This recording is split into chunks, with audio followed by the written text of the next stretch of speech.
Hey, thank you, Chemical Brothers. It's great to have you guys sitting in with us today. It's the Bennington Show. I'm Ron Bennington. There's Gail Bennington. Yo. And I am Ron Bennington. You just said, I think you just said. No, I just said it once. That's all I did. How many people do you think you need in the room before you can enjoy the Chemical Brothers? It's not anything that you could do one person, two. Well, there's literally 3 people in this actual room, and I felt like we could use a couple more. I feel like you have to pack the room and, have at least one dude shirtless, but he's wearing a fur coat. Mm-hmm. I like to wear a mesh tank when I dance to this song. That's always good. Just my hands. And the women are always so brutally tough looking. Like they're sexy, right, but they'll also kick you in the face. And you need a lot of blue tats. It's just big blue lines across your chest and neck. You know what? That song should be used in a movie or two. If they were smart. That song was everywhere. Anytime that they wanted to be like, youth is involved with this thing. Youth has Glock and fast cars. Uh-oh. They just hacked into a bank. They hacked into the mainframe. I used to play a lot of video games back in the 80s. And that makes you good at hacking into stuff? Pong. I mean, that was Donkey Kong. Doesn't help you hack. Wait, I know this. Like, they always are just Right. figuring it out in the moment. Come on, let me in. Inside any software program looks like a giant city that you travel through. It's a physical space. Yes. It's not just coding a bunch of numbers like somebody that isn't normal would do. If an alien picked me up and said, how do they code things? I go, you know what? Maybe you just want to part me out, see what's inside, because I can't help you with your questions. Open me up, see what a kidney looks like. That's probably the most I could offer your civilization. All right, it is the Bennington Show. Unfortunately, we are surrounded by TV cameras in here, and every program is about this missing plane. Was it terrorist? It seems to me like it has to be. Who knows? But at least, and again, Bill Clinton is the luckiest bastard in the world. The rape thing has got zero traction today. We are not going to talk about that. There's not going to happen. There's a bomb blew up a plane. Yeah, but last night as the story was breaking, I was fell asleep on the couch while I was watching it. Smart. So it was seeping into my brain and my it's in your dreams. subconscious. It was very disturbing. And of course, with very little information last night, people were just making giant assumptions. They're all right. All the time. I believe every assumption is correct. We don't know this for a fact. Yeah. But we know it was terrorists. We know it was ISIS. The site to run with the Clinton story the longest was Drudge. The flight happened, and I got all these alerts, but Drudge was still like, Trump used the R word. And there wasn't even a link to a story. Yeah, just screaming it out. This is the only site. Everyone else was like, there was a fucking plane vanished. Block Rock and Beats. Rock and Beats. Some people are asking what the name of the song is. We're about ready to rock steady. Well, is that all the lyrics we have right now? Pretty much we got Block Rock and Beats. Back with another one of those Block Rock and Beats. I'd love to know the original Block Rock and Beat. We're on Opie Radio in the morning tomorrow, and you want to make sure you get up for that because we're going to make an announcement about something cool we're going to be doing. Something real cool. Something very, very cool for you to check out. So make sure you're up with us tomorrow morning. We're going to run the Doug Stanhope tomorrow, 2:00. That's fucking great. Just excellent. And something else I know that we're doing is plugging different things, different stuff we got coming up. I'd like to make sure, since we're doing some of these town halls, people can figure out how they can sign up for that, because we don't ticket out the town halls. That gets done by the big team here. And it's like a mailing list, right? Yeah, you got to be on a mailing list, and then they only take the first people that respond. It's a very tricky little deal, but we're going to be doing more of those. A big one coming up. I guess I can't announce it yet, right? Not yet, no. But, certainly a once-in-a-lifetime chance to see this giant star. And I'd love for our audience to be a part of it. Are we still working on the Mandy Stadmiller town hall, or is that not going to happen since she got pregnant? Don't know if it's in the works anymore. Chris Stanley is the last person to care about this at one time underage girl who I don't even think she was 18 by the time they put giant implants in her. Why do you still hang on to this girl? Why is there still an obsession? I just love Stoughton because she was just the whole weird child bride thing, and I found her attractive, but now she's pregnant. So I want everyone to make sure everyone knew that she's still alive and still just loving life. What's her name? Courtney Stodden. Stodden. She married a bit player from Lost. Why do I have it as Stadmiller? Stadmiller is the Oh, I said Mandy Stadmiller. Or did I confuse them both? Yeah, Mandy Stadmiller. We did the. My Wife Hates Me Valentine's Day. Oh, special. okay. Why did we get into a Courtney Stodden thing? I don't know how that happened. It's got to be all my fault. Mandy Stadmiller is a very, very funny person. We did My Wife Hates Me with her. And here is the weird thing about her. She wrote this thing about guys who send out dick pics. And it's extremely common, right? Yeah, apparently I haven't personally sent any dick pics, but everyone I know has fucking dick pics on their phone. Well, I know most girls I've ever talked to, and they'll say something to me like, that friend of yours sent me a dick pic like 3 o'clock in the morning. And I'm like, what? What?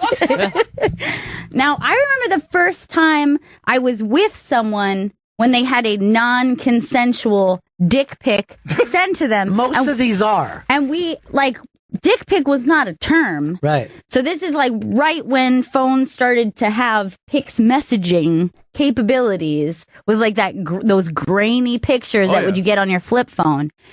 And this friend of mine, we're all together, me and a bunch of girls, and she's like, oh my God, this guy just sent me it's like a pics message of his penis. And we're like, what?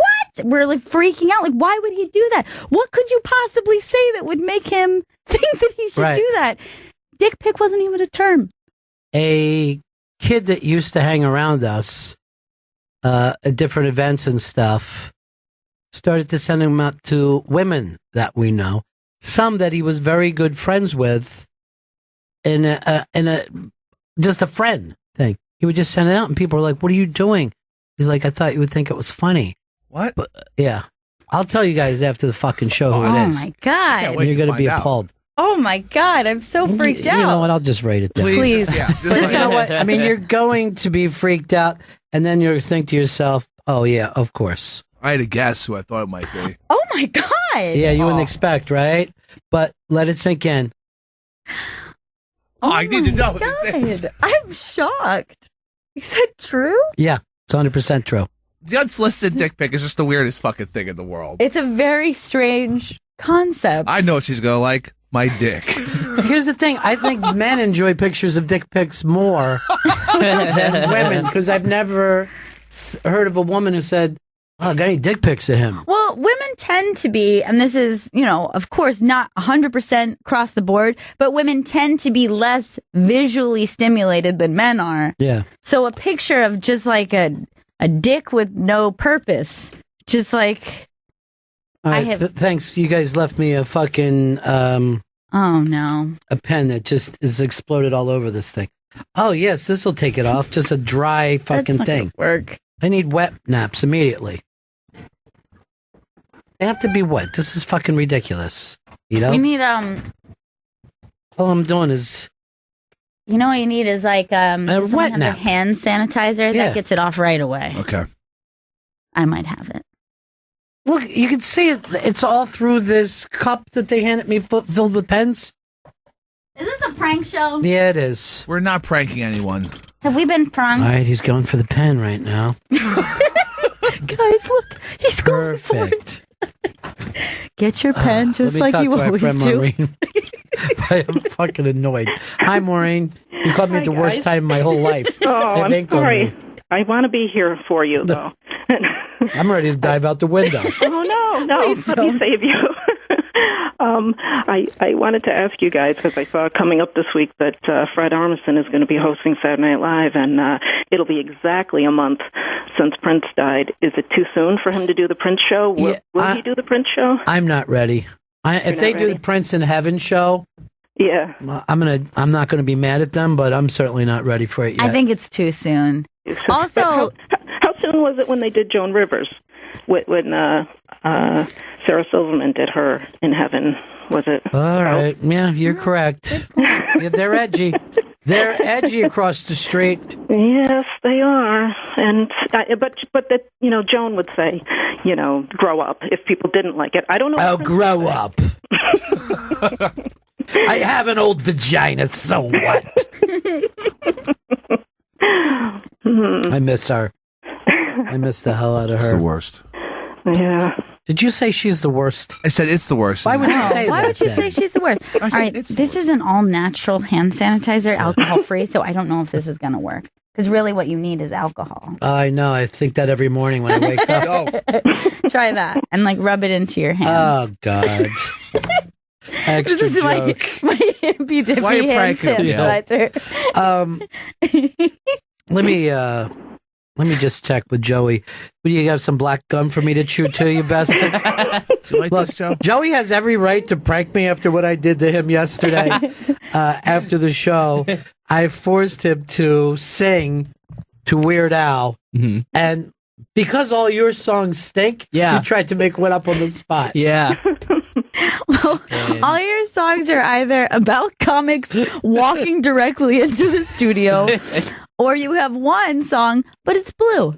It's Tits and Dragons? Yeah. Yeah, you can't do that around Mr. Weird Al. He doesn't play, homie But don't play it that. was so fucking humiliating when you start to sing this terrible song, and all I could hear in that whole fucking Weird Al audience was Gail laughing.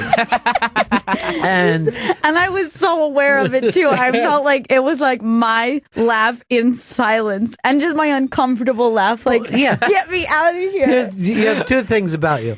First of all, you love Joey, so just seeing him do anything makes you laugh even when his song stinks. And then second, you have a dark heart. And seeing that go down. And then Joey never knows how to end anything on time as it is. Did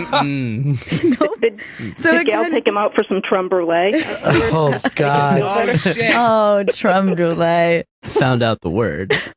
We don't Actually, need to say it. I had a couple emails from people. They sent it into Bennington's show. And some of it had to do with ball busting. I want to get this out about Chris. The person says, this is from Julian. I feel bad for Chris. I love him, and he's living clean now, but he's still being ganged up on every day. I know it's a joke, but he's my Jeffrey Tambor and Larry Sanders. I hate to see him win or lose. It breaks my heart. This is the thing about Chris. He does things to annoy the room, so the room attacks him, and then he laughs like that. Look, here's the thing. Chris is so much more annoying newly sober than he was at True. Like his first 2 weeks of sobriety. Yeah. I thought I was gonna freak out. Yeah. And you had to be like, hey, as a sober person, you had to be like, you should be supportive of the fact. And I'm just like, he's driving me nuts. I literally was gonna slip him a drink. He was driving me so nuts. He attempts to annoy every room that he was in, and he was unbearable running that show yesterday. And if we would have videotaped this large man attempting to run through 6 inches, banging into people, it was so terrible and hilarious at the same time. I wish he would have had a GoPro. I know. Like, I wish that we could have shown him moving throughout. First of all, he couldn't have a GoPro. It'd have to be a Go-Am. Because under no circumstances was he acting like a pro.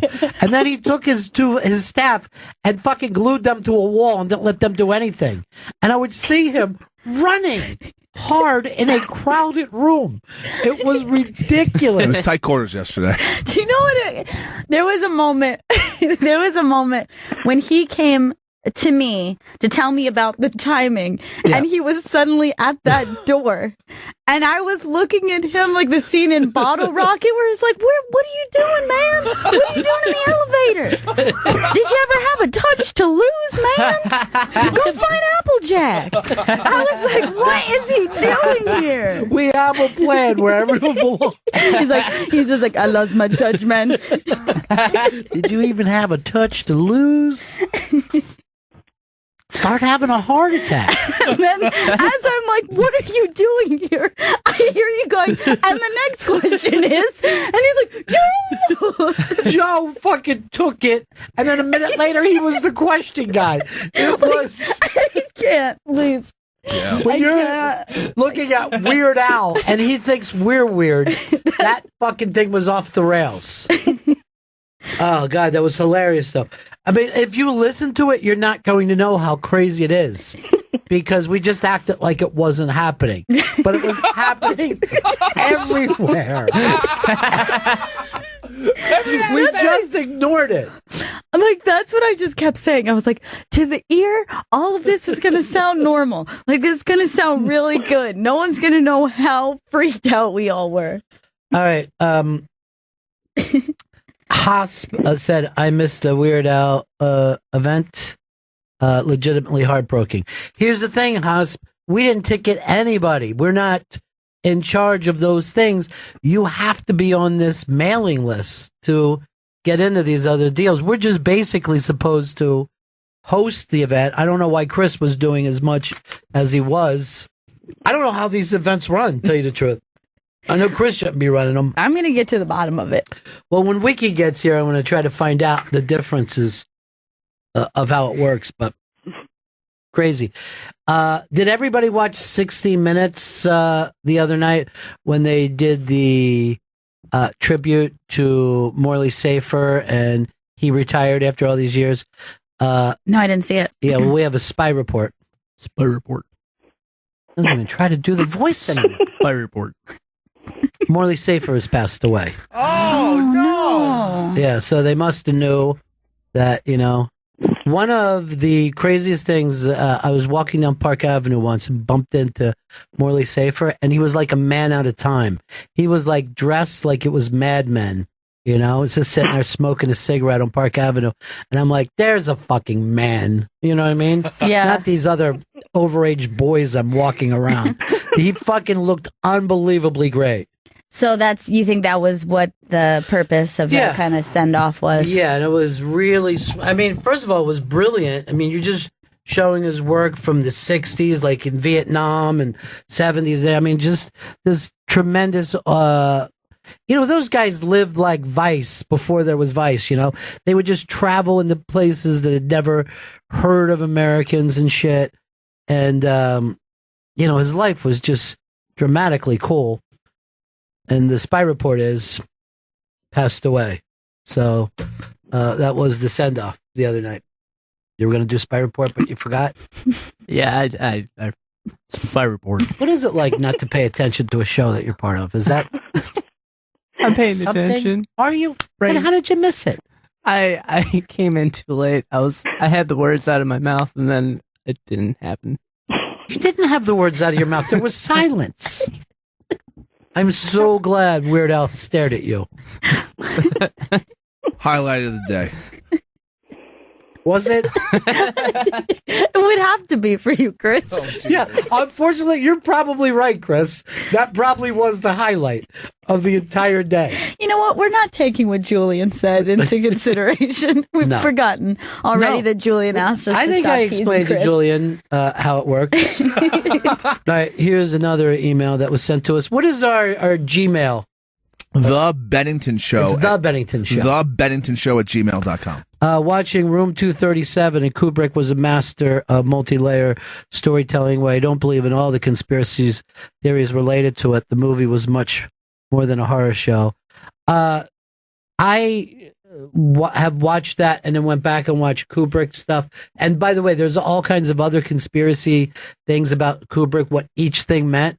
And even though it doesn't make sense, because they did like 8 different things of what the movie meant, it's still crazy to watch a movie on that level when you're like, yes, there's another Indian in that shot. Yeah. Why is there another Indian there? Yeah, why is he wearing that wacky shirt?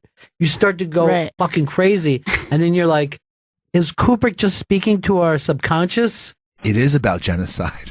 What was the last movie that, Eyes Wide Shut? And everyone thought, this is a lousy movie. But then when you watch the thing that, it's about 1%ers and Illuminati and pedophiles and mass hypnotism and, consumerism and whole, you watch that shit and then you watch the movie and you're like, what the fuck? What am I watching? Is this real? Is this Dark Side of the Moon again? It's crazy. Do yourself a favor and just make yourself Dark Side of the Moon. Yeah, give yourself like a winner of Kubrick. Yeah, I might do the summer of Kubrick. It's gonna be a really dark summer, though. Well, you got to watch it outside. Watch some Jaws in the pool. That's the way to spend your summer. Maureen, great to talk to you again, darling. You too. Big announcement tomorrow. You might want to be in on it. It's going to be a lot of fun. I don't know. I'll be up early. All right, good. Get up early. Everybody get up early. We're doing OP Radio tomorrow and make an announcement about something we got coming up. I brought this up yesterday, but the House of Lies canceled one of my Sunday night shows. Even though it drives me crazy, there's a lot of funny stuff in that, and a lot of talented people. Yeah. Well, I mean, I guess on the bright side, you have a little more time on Sunday nights. I got too much time right now, my friend. Back to the point where I'm feeling lonely. And I'm not as Netflixy as you guys are. I look at Netflix and I'm like, this isn't as good as TV. There's not enough stuff on here. Well, it's It's not TV. It just isn't. It's just something fucking else. It feels like it's just a hard drive. It's worse than TV. Why can't they admit that? If you could go to it and watch everything that's on IMDb, it would be fantastic. But there's not a lot of choices on there. What's fucked up on Netflix is they cycle out of the movies. Like, I wanted to watch Glengarry Glen Ross the other night, and I found that I knew it was on there. Do you want to see it? Because it's on TV this month. Oh, well, that makes sense. He doesn't have TV. He only has Netflix. I cut the cord. But because of the way we just feel like we should be able to have access to everything all the time, it feels weird when Netflix is like, oh, I had that last week, now I don't have access to that week. I hate it. This is horrible. As soon as I think of something, I want to be able to watch it. By the way, how do you figure that you're cutting the cord when there's still a cord? Just a different cord. I guess the cable company cord. You got a new cord. Even though I still get my internet from the cable company. And that's how I watch everything else. And you watch everything on your phone like an idiot. I watch Game of Thrones on my phone. I can't believe you do that. It's a beautiful Do you show. even have a laptop? I do have a laptop. I've never seen it. I don't like to bring it out.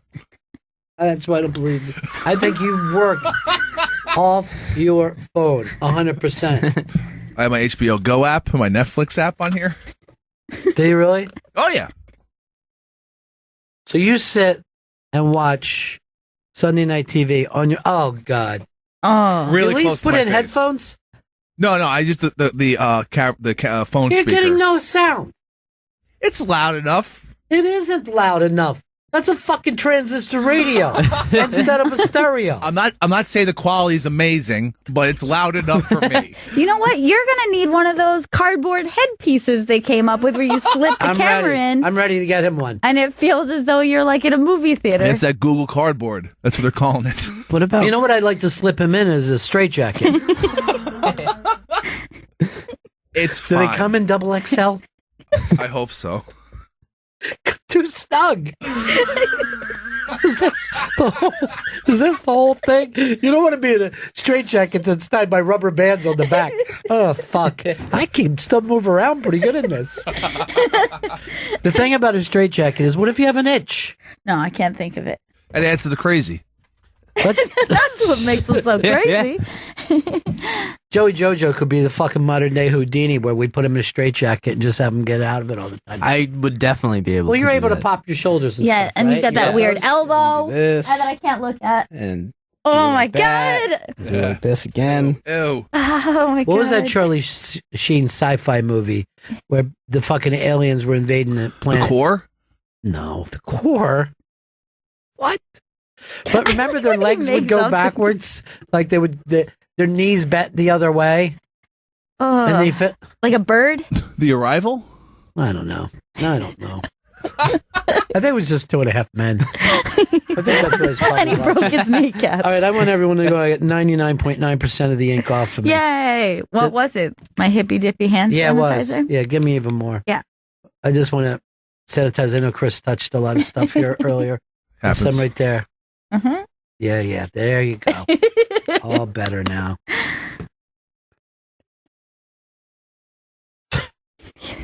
I just can't imagine Chris being able to hear anything. Over your loud breathing. I feel like it's gotten less loud thanks to the smoking. No. Do you really? That's what I think in my head. Is it? It's still the same? You don't even miss smoking slightly. Oh, I sometimes I do. Like, if I get someplace early, like, what do I do now? I would be smoking 2 or 3 cigarettes before I walk into this building. When I wake up after a meal. Wake up after a meal? Oh, wake up, comma, after a meal, ...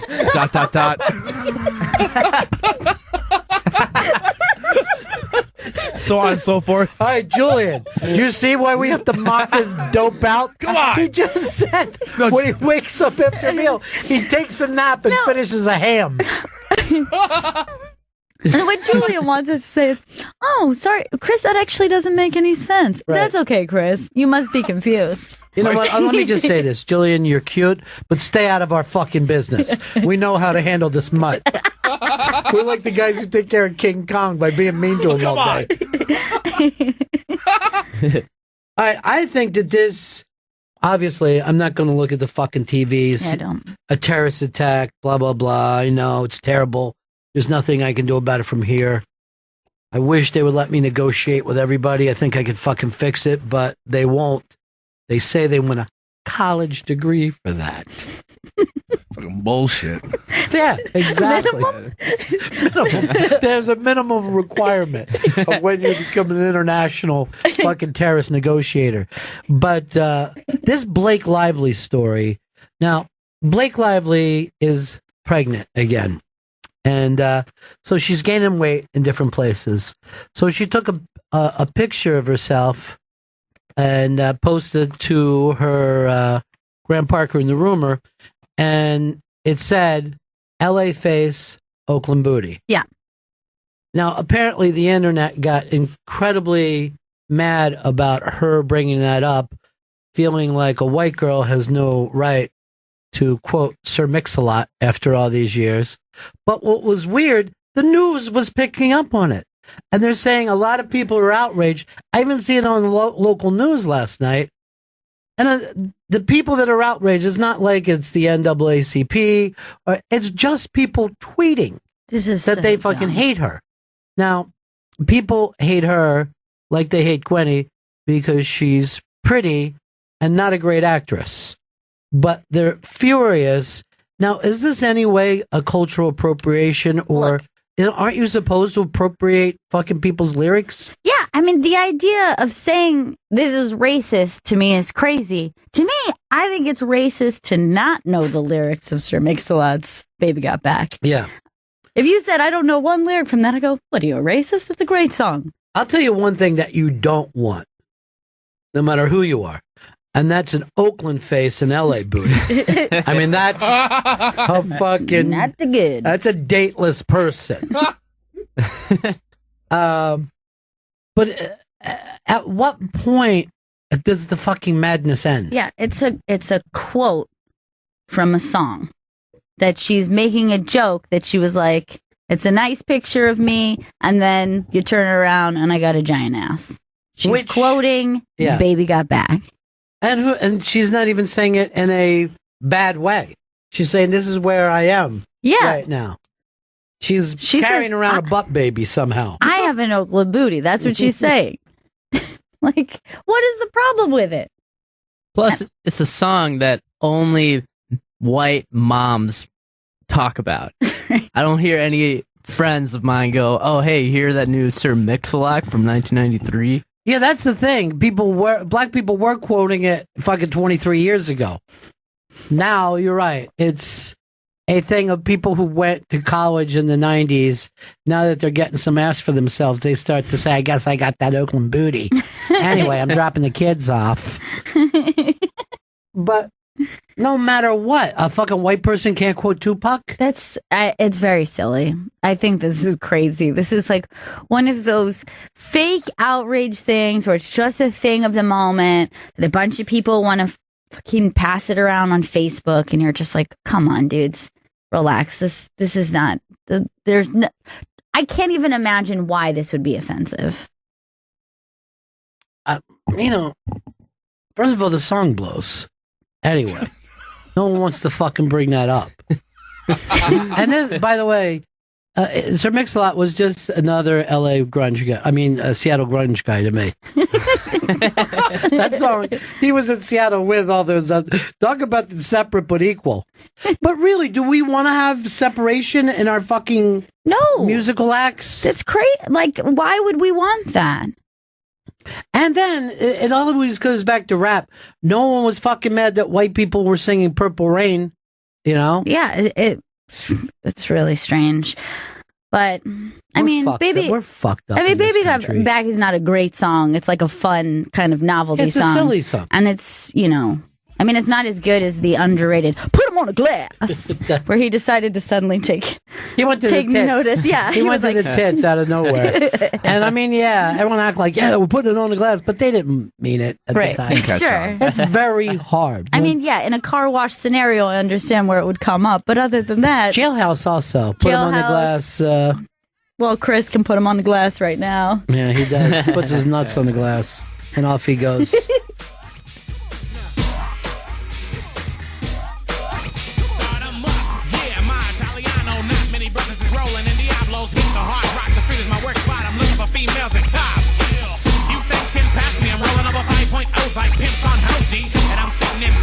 Fucking terrible. It really is bad.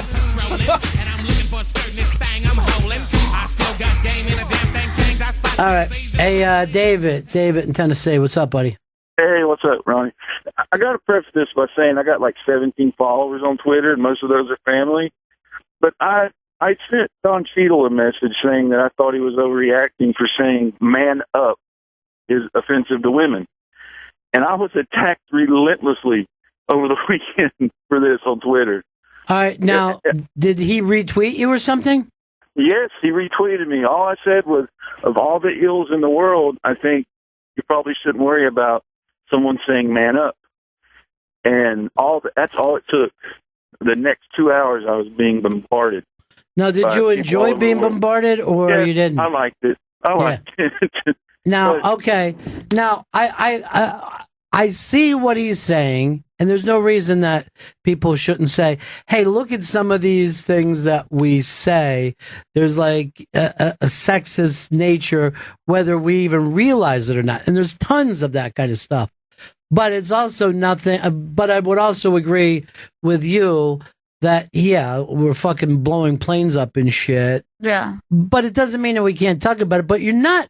This is the thing. You're never changing anybody's mind by retweeting them and having their fucking followers attack you. It's just all it ever does is make people dig in more. But I can't wait to see Don Cheadle's Miles movie. I cannot wait for that. I love Don I'm not Cheadle. going to see it. Well, I understand. Dude, you ought to be there. You ought to man up and go to that fucking movie. All right? Man up, dude. Stop being a little fucking girl. I love the guy, man. You're acting like a bitch. Thanks, but see, all those things that we say, he pussied out, blah, blah, blah, we don't realize it in the back of our head. Yes, I would agree that, like, there's bigger things in the world. But it's an interesting thing to take a look at the stuff that we take for granted that we were taught to say. And not only is it, kind of sets a tone for being offensive to women, it's also not great for men. It's like to say you have something to be ashamed of. Right. I mean, if you looked around the room, right, would you say Chris or Joe is more of a man? That's very tricky. I guess. Take your time. I guess Chris? Yeah, it's easy to say Chris. Now, the reason why we say that is he's more animal, right? Right.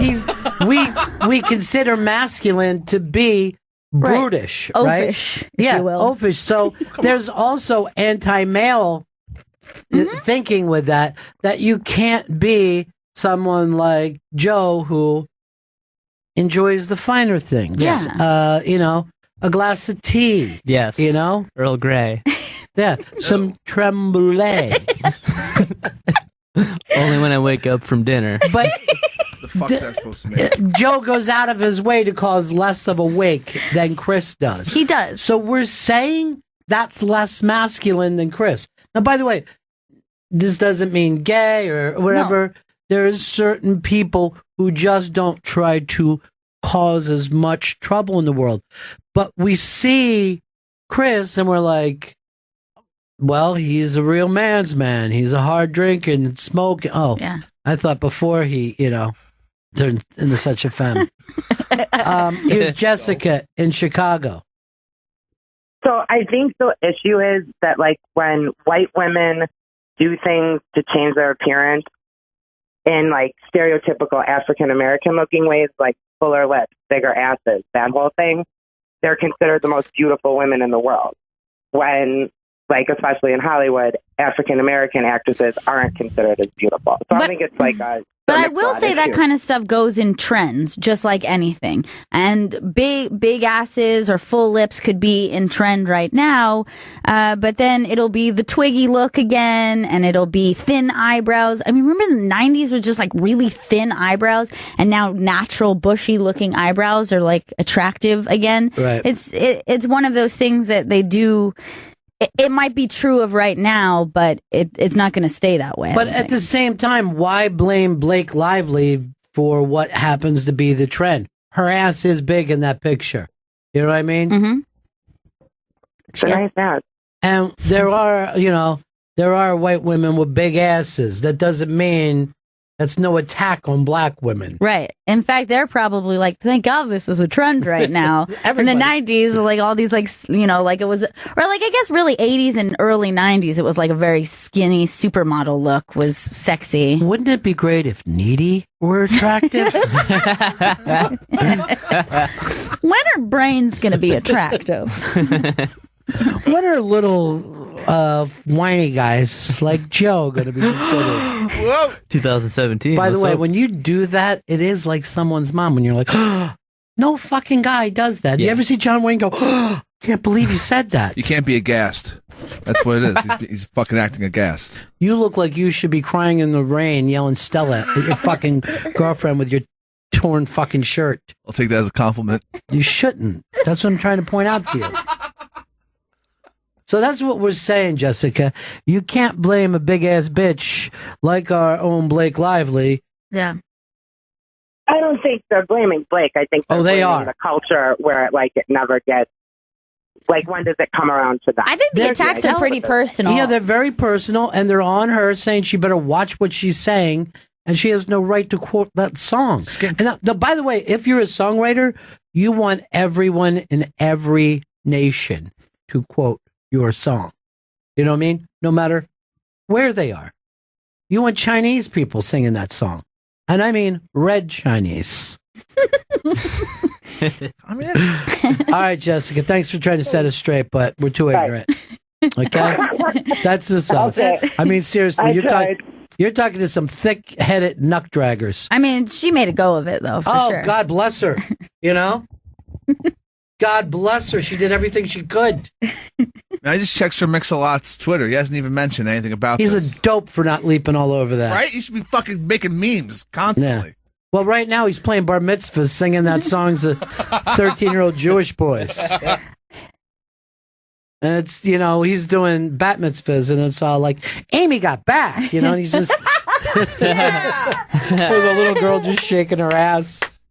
He's getting fucking $7,000 for coming in, doing 5 minutes of lip syncing to his own song. All right, Trump just said that the Clintons probably were behind that bombing. Oh my goodness. He said Bill raped 2 fucking stewardesses and then pulled all the fucking cords out of the cockpit. Just took it into a nosedive. By the way, we said the Morley Safer hasn't shown up once on fucking TV here. No. I hope we don't have bad info.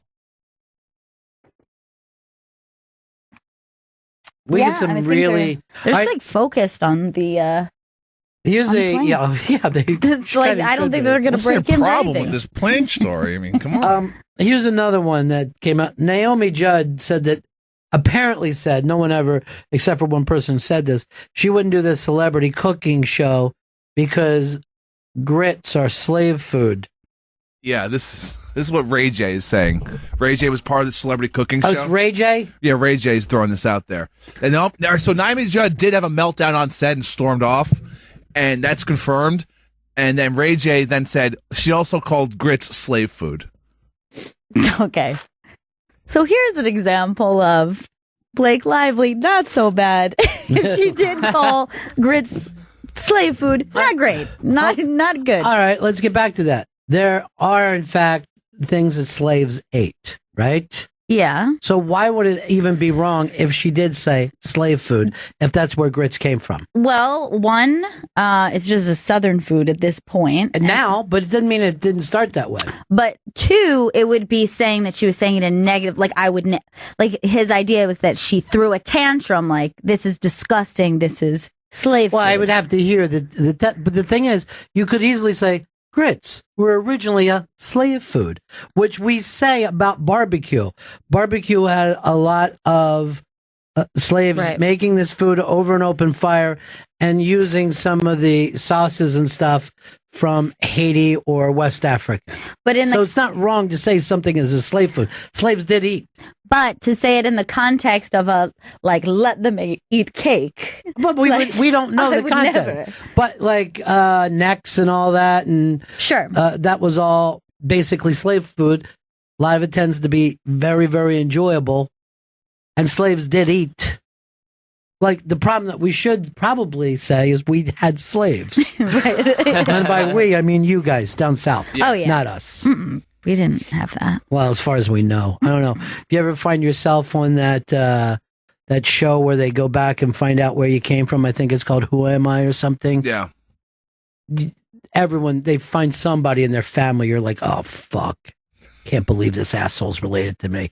You see them, some people try to defend, and they're like, hey, a lot of people raped back then. What are you going to do about it? It's just... I don't think I'd try to defend it. I'd just be interested. I feel the same way. I would feel that person's life had as much to do with me as Ben Franklin or something. Yeah. That isn't I mean, I guess you could say the DNA is in you, but it is from all over the world. We're not slave owners, Jesus Christ. Anymore. Yeah. What? All right, Sean has an update for us. Sean. Yeah, Morley Safer is dead. And tell Betty Ford over there that it's a gas, not a gas. Thanks for the correction. You're welcome. Did you say swelcome? I'm not going to take any of your advice. Is this Chad Dukes on line 1? Try to teach our phone screeners to know who celebrities are. Big radio stars. It is Chad Dukes. Chad, how are you, buddy? Shark mouth, Ron. Shark mouth. Shark mouth. By the way, Pepper had the funniest line 2 seconds ago. Joe said, I only drink tea when I wake up from dinner. And Pepper just goes, what the fuck is that supposed to mean? He did not. There's a lot of ball busting that Chris will take, but for some reason not from Joe. No, he will not take it from Joe. That's, you know why? Because those two guys don't work together. And you know when it comes up most often is if we are having a post-show meeting and I'm joking around and I'm being distracting, and then Joe or Vito makes a joke. He's like, "Come on, guys, guys, get fucking serious. I'm like, I know that I've been joking for 20 minutes and I didn't get yelled at. So that's you getting yelled at. Yes, that's my own way. You guys have had the only conversation about this topic that hasn't been incredibly irritating to me. So kudos as always for the amazing show. But Ron, I remember listening to you back after the Janet Jackson, Justin Timberlake fiasco, and I remember like a couple years going by when all the censorship came down and the SEC started cracking down on radio, and everyone kept saying the same thing in your industry and now my industry, that eventually the pendulum is going to swing back the other way. Not to quote Steve C, but you also have like this after all the glam rock in the 80s, we eventually got grunge. You know, guys stopped dressing up in leather pants and mascara and they started wearing flannel. When are we swinging back the other way from what's happened? Like, when does the censorship start to, and then people start being able to make the race jokes and the sex jokes and all the stuff we used to be able to do? Because, you know, ever since that one kind of iconic moment at the Super Bowl, I just feel like we've been pushing the, you know, for lack of a better term, censorship agenda forward and forward and forward, and now it's, you can't lyrics. I mean, how many white kids have been ingratiated to hip hop or R&B or whatever because they were kind of acting out, they were quoting music that wasn't necessarily intended for them? That's something we want to stop now in our society. I don't follow that. Well, you know, there's two things that are, you know, you have a certain street culture, and street culture exists in its own thing, and then the formal culture, which is done in front of everybody. So in the same way that you could talk one way on the street and another way at school, this culture that we have now, Chad, is you for the first time in your life feeling old because the kids behind you were taught differently than you were. And at a very early age, all of us who wanted our children to feel safe at school, unlike the way we felt when we left the house, they've grown up, they're indoctrinated. It's part of their life that nobody should feel bad. So I don't see it changing. Now, the first time I ever heard of this, my brother was in the service, and one of the things that he was doing is teaching and stuff. And the service is the one that started the PC culture before anybody, because they wanted blacks and whites to be the exact same, no matter what's happening. And at that point, they were coming up with other names for blackboard. They didn't want to say blackboard. They wanted to have like a writing thing, blah, blah, blah. But if you see a lot of it always comes from young kids, and then it comes from the military and is brought out. The military is oddly progressive when it comes to a ton of race, sex stuff, because you know, the lawsuits that they could, you know, that they've had to pay out over the years. I don't see this ever rolling back. I see this as an adopted form. And by the time, you know, in the 90s, I was already, you know, saying N-word on the air because that was the acceptable phrase. And what you try to do more in your job than mine, Chad, is to be able to work tomorrow. You know what I mean? So you'll find yourself adapting to things just to keep your gig, you know? Yeah, I know, but if I came out on my sports talk radio show, Ron, and I said, I'm voting for Donald Trump, if that's all I said, I would be in a meeting for that. I would be dragged somewhere and given a talking to. And I understand when you're doing my type of radio, you don't want to be divisive. You want to keep everybody in the room. But it wouldn't be that conversation. It would be, you know, what's the racial motivations behind this? I would be accused of things. And I'm nervous about that. It makes me nervous because I love this format so much. This means so much more to me than even TV or movies. There's nothing as intimate to me as talk radio. And I feel like we're on the vanguard of the guys that are going to get fucked if we keep moving in this direction. That's what has me nervous. It's kind of selfish, but it's just the way that I've been interpreting all this. And the fact that because you love it, because you enjoy doing it, you will adapt. You'll just say, all right, I can't give my opinions. Because look, no matter who you are in talk radio, if you pick one candidate over another, you've probably blown off a large part of your audience. And I don't mean it, and, you know, people go, oh, well, you can't, Rush Limbaugh can say whatever, but he's not going to reach a liberal audience other than people who just like to hate listen to his show. But you'll never hear Rush Limbaugh say, hey, Obama did something pretty smart yesterday. There'll never be, you know, he's not free to do that either on any given day. he can't sit around and say, hey, I'll tell you something. I've been, listening to this Bernie Sanders, and we should just take 10% of his ideas. You can't do that either. Yeah, you're right. Because then you would alienate the people that are just listening purely because of your politics. I fucking hate how branded everything is, and that there has to be a hook. And that's why I love your show so much. I love what Opie's doing. You guys that are still able to just have open and honest conversations without saying, all right, we're sports talk radio, we're political radio, we're on this side of the fence, because it's just so limiting. And that's how people are finding their news, too. They're not listening to the news. They're listening to the people that agree with them, and what they're giving is news. And I don't think that does anybody any favors. I think the real interesting thing about talk radio or stand-up comedy is the ability to be wrong on some issues. You know what I mean? To just be fucking flat out wrong and later change your mind about it. I don't know why everybody has to be correct. I think that's what a lot of people do like about Trump, because he's fucking wrong a lot. And he misquotes even himself a lot. And people are like, hey, I'm fucking, like, now it looks like there are people giving him the benefit of the doubt for saying terror before he knew, right? But that's a strange thing to want in a president, What did he do? He beat it by 12 hours rather than saying we're looking into it? But people are going to be turned on that he said terror first before anybody else.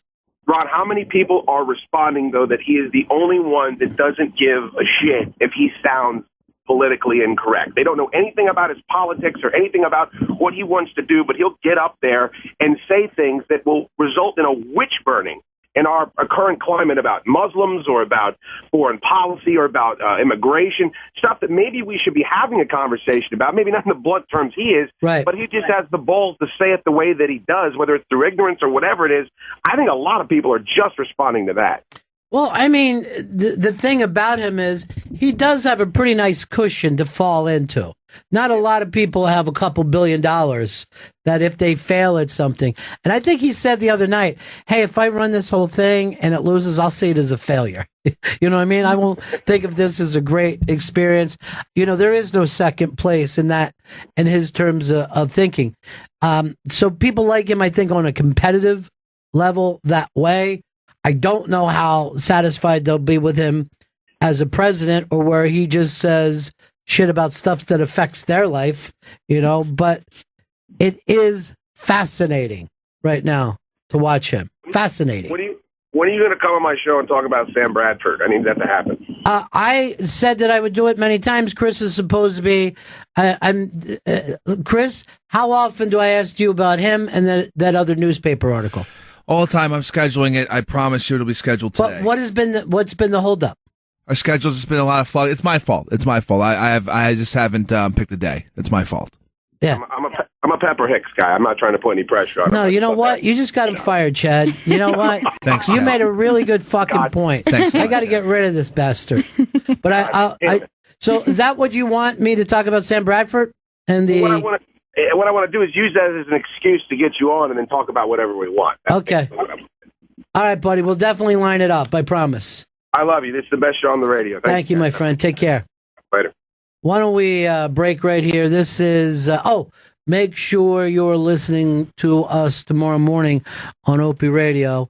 We're going to make an announcement about something cool that we're involved in that you can be part of. And that's, 7 o'clock we start? Yep. And then we'll be back here in the afternoon with, I think, a special guest then. A crazy special guest. We'll be right back. Bennington. It's a show on satellite radio. Hi, everybody. Welcome back to Bennington. I'm Ron Bennington. There's Gail Bennington. You. And I'm Ron Bennington. It seems like you just said. Oh, yeah, I said I opened the show. But now I'm coming back from a break. Even just now, it seems like you said it twice. Don't think so. I'm Ron Bennington. And I'm Gail Bennington. And I'm Ron Bennington. Here's the news. News that you can lose for your choose for the Jews. So, today in the news, I'm Ron Bennington. And I'm Gail Bennington. And I'm Ron Bennington. Back with weather. And I'm still Gail Bennington. Well, that doesn't mean anything to me because I've already said. Ron Bennington, 3-2. You got to get your name out there, let people know who you are. It's branding. Yeah, it is. Branding. Oh, but one man died in Bitter Creek. They say he made his name. He branded. Now everyone knows his name. I guess he'll go viral when you know his name. Speaking of Brandon, whatever happened to Jenny Hutt? We never see her. I have not seen her in ages. Oh, Jenny Hutt, Hutt, Hutt. She likes her butt. Yeah, she hasn't been around a long time. She made enemies out of us. She said, "You are my enemies," and I'm friends with Oprah now.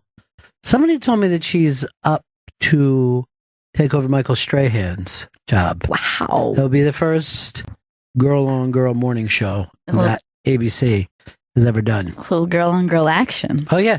Stay tuned for tomorrow's girl-on-girl action. Scissor Sisters. It's going to do wonders for the ratings. It was me, the Scissor Sisters, LCD Sound System. The Scissor Sisters still big in England? Is that their kind of port of call these days? Yeah, I think that they're still big over there. They're still big in the gay community. Still big with me. I don't know. I'm still having a kiki every day. I only really know that one hit song, but I loved it. I can't remember their first big song that they broke out. It sounded like Elton John. Is it I Feel Like Dancing, choo-choo? I don't think so. That's a good one. I know there's a lot of hits and I don't know them all. There is a piece about our own New York subway system up on the iBang today. And this young prankster goes out of his way to, he makes up funny book covers. And he seems like he's riding around. And then people are shocked if he sees like 1,001 dick pics. Right. Is what he would have. Is that the new one, Joe? Yeah, this is the new one. Yeah, so this is part 2. Yeah, part 2. They just love making silly book covers. Go ahead and press play on that and while we talk about it. So what he does is he surprises people by... Now, you've never seen this before, Joe? No, I haven't. You never even heard about it from anyone? No. So keep watching it. Okay. So they're unsuspecting rubes getting onto the subway. And what's that one say? Joy of cooking meth. The joy of cooking meth. And why women deserve less. And then you'll see people around them will Everyone be stunned. Shorts. Yeah. By Al Roker. Yeah. Now people will be stunned as they see this, even though they don't react to people being stabbed or raped on a subway. Right. The act of someone reading a funny book, and look at just some of the marks, some of the slack-jawed rubes. You would have to be a rube. Could you even imagine anyone looking up at this? What kind of dope would look up at that? That's my roommate. Charlie. That's Charlie in there. So we found that last night. Seriously. Yeah. We out here. We're out here. He's on the train. Yeah. So last night we're watching this video, and I could not believe. I was like, that is definitely Charlie. It's Charlie. Yeah. And it's Kenny Chesney jacket. Why do you feel like you're telling us? We saw. Now I know that you don't even watch the videos on the iBank for the guy who's supposed to be posting them up every day. You're fucking clueless. But is Charlie working today? Yeah, he gets in at 3. Well, that doesn't. Well, he gets in before then? No, his hours are 3 to 11. But I could tell him to get in. Why don't you call him right now? Because don't they have to let Charlie know that he's in this video to use him? They should have to. Yeah. Maybe he knew and he was just so embarrassed that he didn't want to tell you, Joe. How long does it go on? Now, you recognize him by his jacket? Right. I mean, he is a distinct look, but I recognize it because that jacket is very specific. And I was like, holy shit, there's no way that's not Charlie. With that hat, the jacket. So, in the middle of this dumb thing is Joe's roommate. Don't tell him why, just ask him to call. Charlie is the guy that used to date Molly's sister. And then, I don't want to say, gave away that little thing that she peed in cups. Yeah. But then later we found out that Joe pees in bottles. It seems like just maybe a founder thing. Do you ever see Molly's sister? Her name could be Evil Molly. I've never met her, but I've seen a picture of her. And she's just like if Molly ever behaved badly. Yeah. She's like a tougher, living on the edge Molly. Yeah. She was I think what I want to do with my life is teach scuba diving in Vietnam, Molly. And Molly's like, I'm on the fast track to success. I don't have time for that. I'm corporate girl. Is he not even awake? He might not be awake. I'm Okay. texting him right now. Okay. I don't know how long it takes you to text somebody, but you're fucking like an idiot. Should you text him or call him? What I'm asking you. This fucking generation does not call somebody. No, it's very intrusive to call. And fucking Chris will say, hey, boss, mind if I call? I'm like, what the fuck's that mean? Call. I always think I'm just bothering people when I call. Yes, you are bothering people. Okay. That's a phone call. I'm not sitting in my life waiting for the phone to ring. I'm leading my life. And then when the phone rings, I pick it up. And then if I was like eating dinner, I'd say, Chris, I'm eating dinner. I'll call you later. But now you've fucking bugged me twice. Once with a text, and now with a phone call. But a Noted. text can be ignored up into a certain I hate amount. when people ignore me on a text. Yeah, but you get a certain window. I don't. I don't have any roommate for people who don't answer me immediately. All right, Matt D said, I think Jenny Hutt has a better chance of taking over for Strahan at the defensive end. That's fucking funny.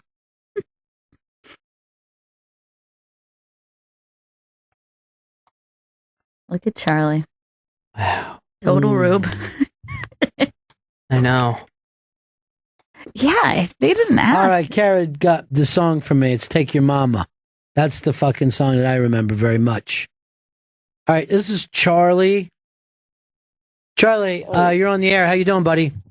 Hey, I'm doing all right. How are you? Well, let me just ask you a quick question. Have you seen any, when you were on the subway, have you seen any books that have had alarming book jackets on it that you had to take pictures of?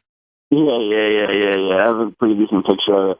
I saw like Tindering for babies or Tindering with your infants or something like that. Now, why didn't you let Joe know that you were going to be on this viral video? You know what? I didn't think it was going to be a video. I thought it was going to be like a BuzzFeed article kind of thing, but it was clear to me that it was fake because the guy got on with like two camera guys, you know? So the camera guy is there? Yeah, not one, but two. All right, so you know you're in a video. Well, I didn't know I was going to be in the video, no. I just wanted to get a picture of it for myself. All right, but why weren't you curious why there was a guy that had a funny book cover and then there's two guys running video cameras? Yeah. Well, I figured they were filming for something. I thought it was maybe a segment for, like, Jimmy Kimmel, maybe. Yeah. Something like that. Seems like something he would do. All right, so you definitely have gone viral. How many Really? hits does it have now, Chris? 400,000. 400,000. 400,000 shit. seen you taking a picture of Tindering for babies. I look like kind of an idiot, too. Yeah, I mean, I'll say this: you look borderline homeless. You know, I mean, I'm not even going to say homeless, but like a vet who still hasn't gotten back to the States and fit back in again. You know, like a junior Rambo. He didn't know the fashions have changed. Yeah. He just sent me the picture, too. This is the one he got from his perspective. All right, that's actually better than the video. Oh, yeah, he got a pretty good shot. All right, now that I got your phone, I'm looking at pictures of naked. Oh, no. Check out Freak Nasty. Send those to me. All right, Charlie. So you knew you were being filmed, but you didn't know why. Yeah. Did you have to I sign knew that guy was an anything? actor. Sorry? Did you have to sign anything that they could put this out? No, you think I got a lawsuit on my hands? Well, you know, I mean, it's done for entertainment purposes, and if you're on a prank show, they have you sign stuff after. I think you could end up getting a couple bucks off of them. Yeah. And I'm saying like 100. Yeah. You know, I'm not, you know. But it's something. Yeah. Yeah, that's actually go pretty far in my neighborhood. Any chance you'll get back together with Molly's sister? Oh, the hard-hitting question. Yeah. Maybe. Because somebody wrote in while we were talking about this that you were in her Instagram, I think, holding her dog or something. Oh! Really? So, yeah, this might be back on again. A dog hold is very serious. Instagram? These fans are super, they know all the hits. Oh, they know everything. You're being watched. Now, Chris, how is it on? Is it on like Donkey Kong? Oh, okay. All right, I get it. Now I understand. All right, Charlie, congratulations for your big video part. Best of luck. Thanks, Ron. All right, see you later. Man, we should have got him for the kickball team. Oh, I know. just saw Handsome Johnny in the hall and screamed at him that they've brought embarrassment, and he's like, "Did seriously? It's a fucking disaster." He goes, "I know you're busting my balls, but really, this is an embarrassment." They're 0-6. Yes. Oh my God, they're 0-6 now? And I'm asking, so are the other teams fucking like ringers? Are they really good? Like, no, they're not. We're just getting their shit kicked out of us. When's the next game? Who are we playing? It's tonight. I'll find out who we're playing. Find out right now. I'm texting right now. Find out who the fucking coach is, because I'm pushing a petition to have him fired. Whoever it is. I hope it's Zito. I believe it's Jess Bezak. Okay, well, you know, there's a lot of success in that life, but it isn't working out this time. All right, the stuff about the plane came up where the Egyptian Airlines said we wanted it to blow up. Wait, I can't be getting that right. No, I can't. Don't take that. No one has run a single thing about Morley Safer dying. No room. I guess now they're back up about Trump's poll numbers have risen. Now that Chad Dukes is behind him 1,000,000% and pushed him out, his vast audiences of Redskins fans. Fuck them up, Redskins. Fuck them up good. That's their fight song? Yeah, it's a good one. You know? I mean, if I'm on the other team, I'm like, I don't want to get fucked up. He's going to fuck me up. Someone help me. They said, all their fans were saying it too. Somebody said that my ass is grass, and he's a lawnmower. I guess he's going to mow my ass. My grass ass. The fucking Charlie thing is hilarious. Yeah. I like the way you started trying to tell us it was Charlie. Yeah. By the way, you got a boy crush on Charlie that's embarrassing. You love Charlie. I was just happy to see him in a YouTube video. But you're happy to see him in a hall. It's great. Well, that we bumped too, heads yeah. on the way to that line. Ouch, it hurts. Yeah, what's happening? That's all part of life. Fake book covers. We got to come up with a fake book cover thing to go video. Why don't we come up with fake DVD covers? That'll be our thing. You're going to watch that later? Kickball team's playing Team Suck My Kick tonight. All right, so these people don't even have corporate backing. No, these are just a bunch of Brooklyn bums. Did you guys see this edible 6-pack ring that they have just created? What the fuck are you talking about? This is Sounds fantastic. So this is not edible for Starving. you. Oh, too bad. This is edible. It's edible for sea life. So this problem, the plastic 6-pack ring that you have to cut because it gets stuck around the turtles or thing, you know, like animals will choke on it. This material is kind of like a cardboard, and it's made from leftover wheat and barley from... It's fish food. Yeah. It's basically, they've made this out of fish food. They have made it out of fish food, and they're This trying should to have got get on this Shark started. Tank. It's such a smart idea. It's an idea that I should have had in a fucking second. I know. It bums me out when they're like, it was right there for us. Fish food. If we can have edible fish food, perhaps one day we'll have edible fish. That's a great idea. I want a nice piece of fish. That's all I want. I gotta watch my arteries. Side salad. Yeah. Dressing on the side. Dry salad. What kind of dry salads do you have? Could you put a 6-pack ring on top of it? That's edible by fish, and I eat fish. I try my best to cut out as many plastics out of my life. Any kind of, I use the reusable bags. I do my best to do it, and it's a slow process. Like all the soaps that I use and the cleaning products are biodegradable. I'm trying to get there, but there's some things that I can't. One of the things that I use, and it's really easy and it helps the environment, is everything I write down is on flash paper. So if the cops come in, one spark and the whole thing goes up. Smart. Yeah. That's really smart. Yeah. That's how I keep my O's on there. Where's my O's paper? For everybody who owes me. Chris, do you think about the environment at all? No, and actually, I think people use the reuse. I know I'll never use the reusable bag. I know they're bringing like the 5 cents of plastic bag thing, but I feel like people use the reusable bags and throw it in everyone else's faces. So you're saying, like our conversation yesterday, you think that it's a preachy thing. That's why he's ready to go in that direction, because he heard it yesterday and he's doing it today. You use reusable bags here when you give me stuff to take home. I know, yeah, for that. But like going to a grocery store, the rare times I am. You use the same bag that you use here. No, yeah. I use a plastic bag. No, I'm trying to fucking tell you. That's how simple it is. Yeah. It's not a fucking hard thing to do. Oh. Once you have the bag, to walk it down and use that bag. And in the rare circumstances that I don't have a bag on me, I will then say, okay, I need a plastic bag for this. If I can't fit it in my purse or in my bag, I will then use that as like bathroom trash bag. All my bags are made out of plankton. Or birdie vomit bag for taxi rides. Ew, gross birdie. Ew. Disgusting. But the one bad for the environment item that I cannot get rid of is that, those plastic floss things, or like it's like a little Triton thing. It's the luxury item that I cannot get rid of. Why? They're bad for the environment? Well, I figure I'm using one a day, and there's like this little plastic thing. I'm sure in a year's time. Where did you learn to worry about the environment so much? You didn't get it from me. I think probably school. I think that I think I'm from school. Yeah. I still burn tires, and I wish I didn't. But I just love. Well, I love to see the black smoke come up, and then sometimes you'll see different colors in the flame. Like this is fun.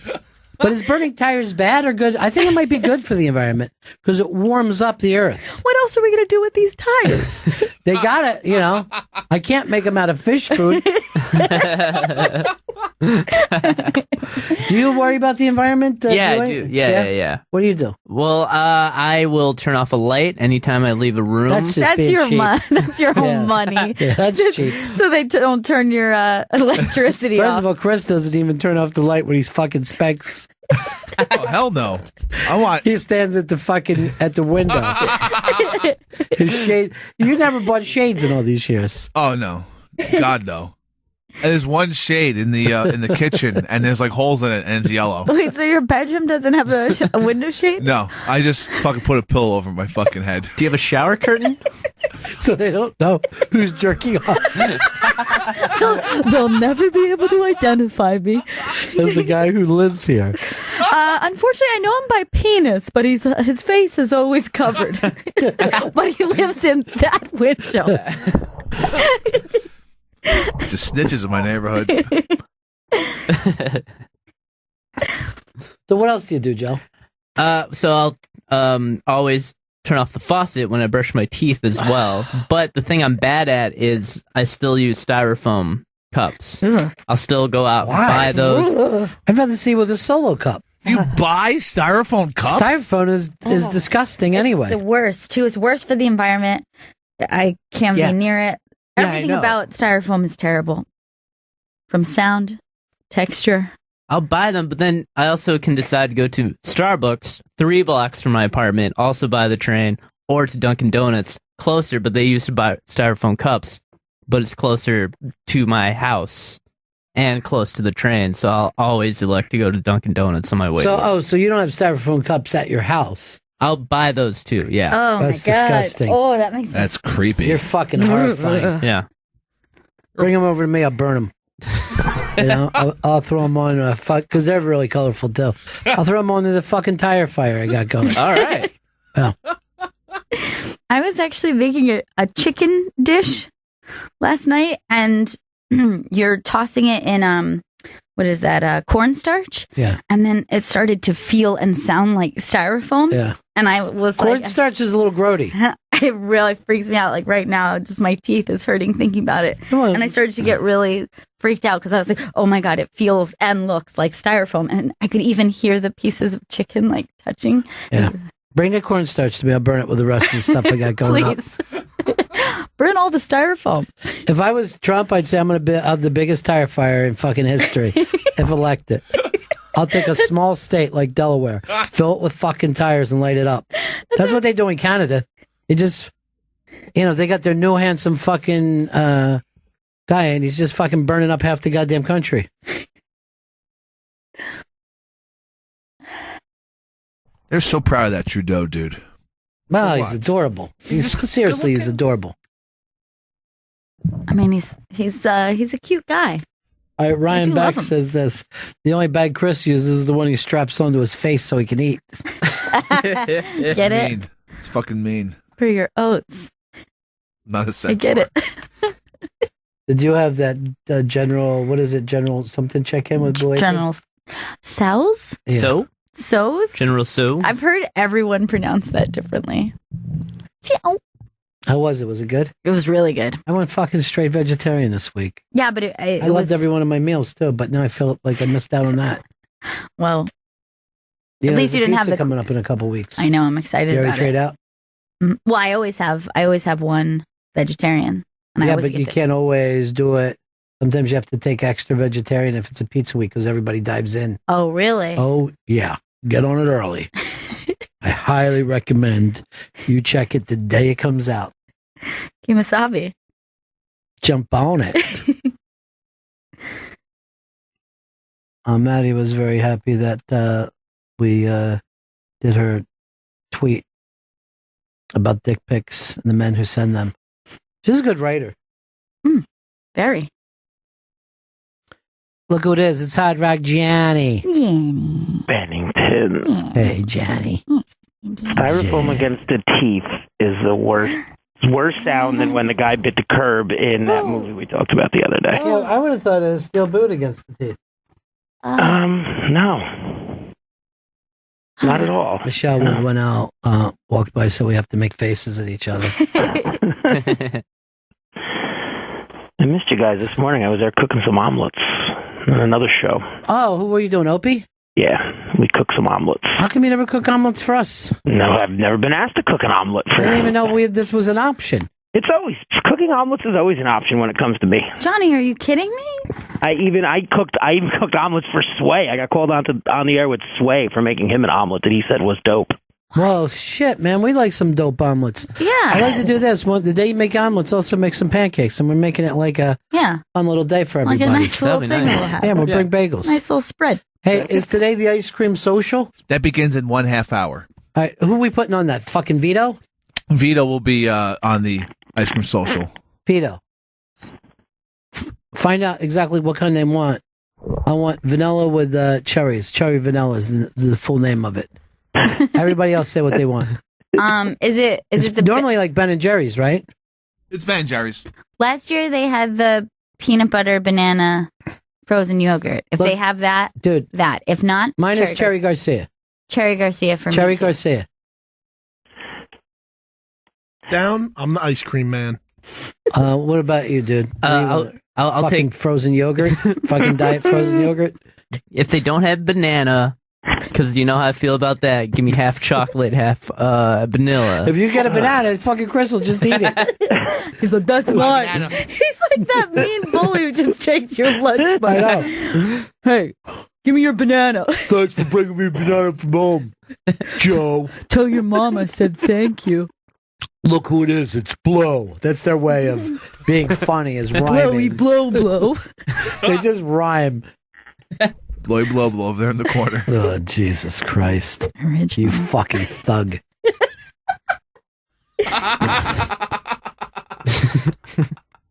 So when's omelet day? Yeah, who was all eating omelets with Serious? you today? I didn't think those guys would go for an omelet. I thought cheese scared them. No, well, you don't even have to have cheese in an omelet. I mean, Yes, you do. Then you got an egg. Listen. I agree that you need cheese in an omelet, but not everybody did.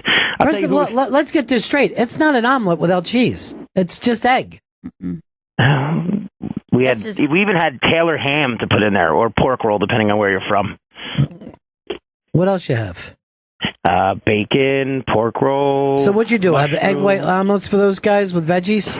I'm not saying what other people ate, but I will say that there were a couple people that ate 2 omelets that are up there. Who? Roland? I didn't name names. There might have been more than just one. E-Rock?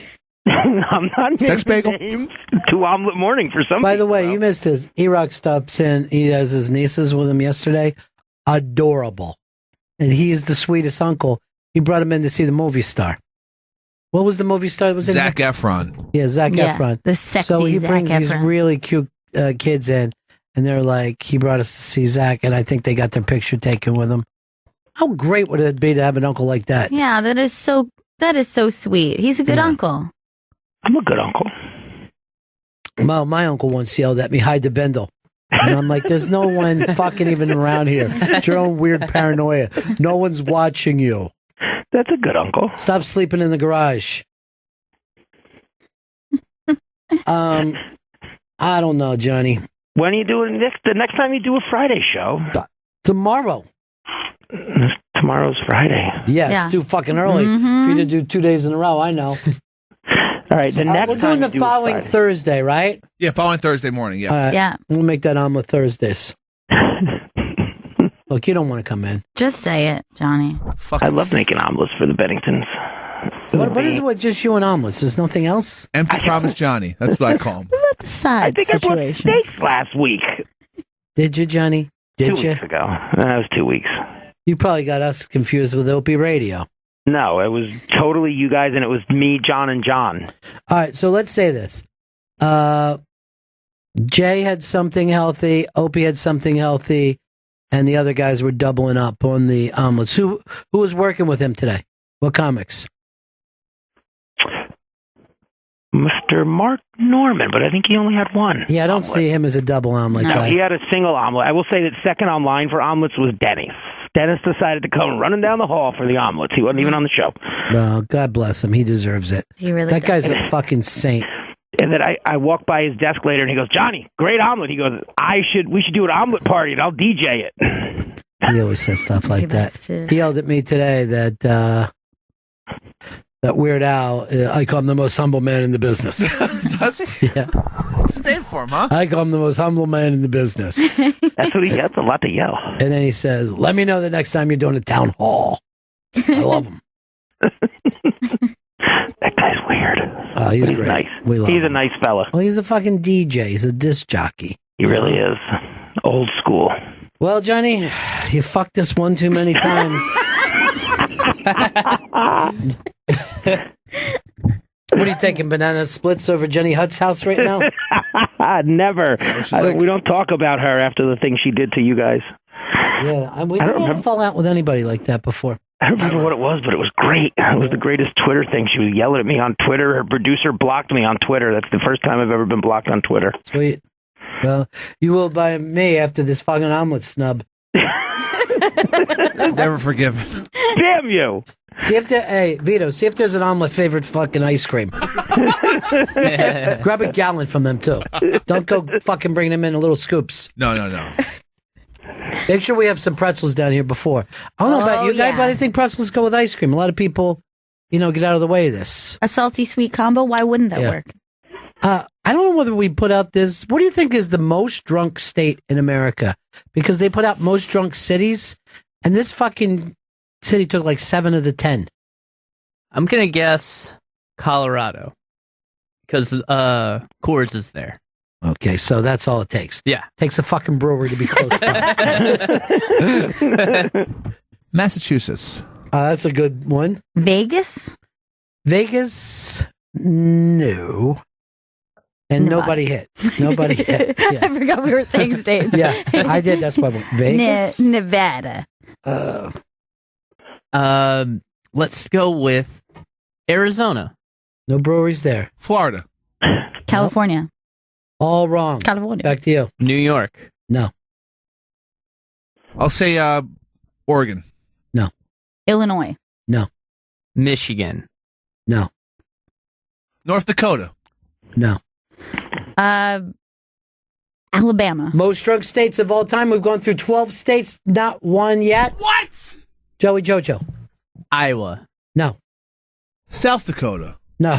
Louisiana. No. That's 15 fucking states. Alaska. Look at this. He just yelled so hard over there. It's fucking. You're mad because he took Alaska from you? No. No, come on, that's all I have. Go ahead, Joey. Kansas. No. New Hampshire. No. Washington. No, you guys aren't thinking what state do people drink all the time. We're almost done half the states. I'm just going to have to tell you, it's the drunken state of Wisconsin. God, Wisconsin, yeah. I never would have went Wisconsin. Well, they're big cheese eating drunks. Beer and cheese go well together. Yeah. I get it. Shit. Wow, Wisconsin. Yeah. I never would have. I never would have thought it. Bunch of No. booze hounds. I was about to yell that. On Wisconsin, fuck Wisconsin. We're all fucked up now. I think they drink so much because there's not a lot of blacks there. Right. They're just they feel lonely. There's nothing to talk about. Is that article up on the iBang or did I read it somewhere else? But something like 7 out of 10 cities that were the drunkest people, and they were all in Wisconsin. I don't even think Fond du Lac was number 1. I would have thought for sure Fond du Lac. I think it might have been Appleton, which is near Green Bay. It's Appleton. Thank you. All right, who else is on the list? The list. The list. The list. The list. The The list. list. Why would you? So you didn't even have it. You just yelled out it's Appleton. Did you make it up? Vito told me it was definitely Appleton. Well, what are the rest of them? The rest of them, all right. So Oshkosh, Nina, Yeah. Green Bay, Madison, and then 5th is Fargo in Minnesota. 6th is La Crosse, and 7 is Fond du Lac. 8. 8 is Ames, 9. Indiana. 9 is Eau Claire, Wisconsin. 10. 10 is Mankato, North Mankato. 11. LaSalle, 12. Sheboygan, 13. Missoula. These do not seem like drunken cities, but they are. Also, Fargo's in North Dakota, Chris. Well, yeah, he knows that. I'm just saying these are the cities that came in. They're not. I didn't ask him to fucking read off. I think it might have been Mankato and not Mankato. I know. Mankato. And it's Racine, not fuckballs. We'll put that up later on the iBang. It's going up later this afternoon sometime. By the way, this is also the tour that Barry Crimmins is going to be doing. the drunken stumble through the middle of the country. He's got a big special coming up, executive produced by Louis C.K. and will be released on Louis C.K.'s website. Now, last night I saw Louis on Jeopardy, and he was the big winner. He crushed a couple news people, but this was weird to me. He was very formal, and he was dressed in a suit and tie. Really? And I'm like, this is a guy who would go on Letterman in a fucking black T-shirt. And yet Jeopardy gets treated like it's church. I wonder why. I wonder why he went with a suit and tie. He was for very respectful and was just there as a fine Jeopardy player. Why? Why does this happen why does I guess he respects the sport of Jeopardy. It's a game show, not a sport. It's a game show. For love of the game. That's why, Chris. He loves the game. It comes on at 7:00. You can enjoy it. I get it, but the man won't even wear a print shirt. I want to say this. He was Print shirt. He doesn't know what he's saying. Shirt with a print on it. Oh, print. Yeah, He said Prince. he's sloppy. Sad Let him about go. Prince. Look, just be happy we have him. It's like having a horse that talks, right? What? We should be happy. Not a centaur. We should be happy. This is dread. Now, he loves the show. He was the first guy who won all week. right? Women have been winning the shit out of this show all week from Washington, and saw the big celebration. And they make the questions easier. So easier that I could sit and answer at home. Oh, man. I thought I just got smarter after watching it because I got a lot of them. No. Normally on any week of Jeopardy, you do really well in the first round. Right. Second round, you're just sitting there and you're getting fucking just dusted. Right. But I'll say this to everyone who's playing Jeopardy. Please take this in. If it's a late in the game Jeopardy, bet it all, because that question is going to be easier than Final Jeopardy. So please, I was screaming at him, please bet it all. He only bet $5,000. It came through for him. And then he hit. Yeah, because Final Jeopardy's usually... It's normally a tough one. It's certainly tougher than Daily Double. And if there's an audio Daily Double, you just go like this. The Who? Who were the Who? This rock band. Like when they like... And like, this is the thing. One of the things was Lewis, because Louis was on there. And Louis was like, I'll take me for 600. He was enjoying the light humor of an Alex Trebek. And he even said, my own influences, Richard Pryor, George Carlin, Alex Trebek. He loves Alex Trebek. Wow, I had no idea. Alex was so unsure of what to do when he said that. He just looked at him and said, yes, because I'm so funny. Hold on. Spy Report. Eric in Baltimore. Eric. Hey, what's up, buddy? What's up? Saw Louis C.K. Tuesday night wearing a suit in Baltimore. Really? Doing his stand-up. Joe List opened up for him. It was awesome. Joe List kill it? He was hilarious. Love it. Loved it. Loved the list. Loved it. Joe killed it. He did like 25 minutes, and then Louis came out and wearing a suit. Talked a lot Louis about switched to suits. I can't believe this is his new look. Suit and tie. Remember that Timberlake song? He looked sharper on stage in Baltimore than he did for Alex, I'll tell you that. Wow, I'm very impressed. And it's a new grown-up Louis C.K. with his own suit look. Here's Joe in L.A. Hey, yeah, saw Louis out in California wearing a suit, and on Conan he says he's an adult now, and he's given up the old T-shirt look, and he wants to look professional. Wow. Baby's all grown up. He's grows up, he grows up, he grows up. Grown up.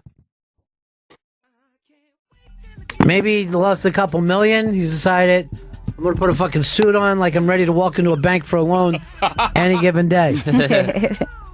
Is this that song? Louis C.K. is so fucking talented. To break out a Blue-Eyed Soul fucking hit like this? This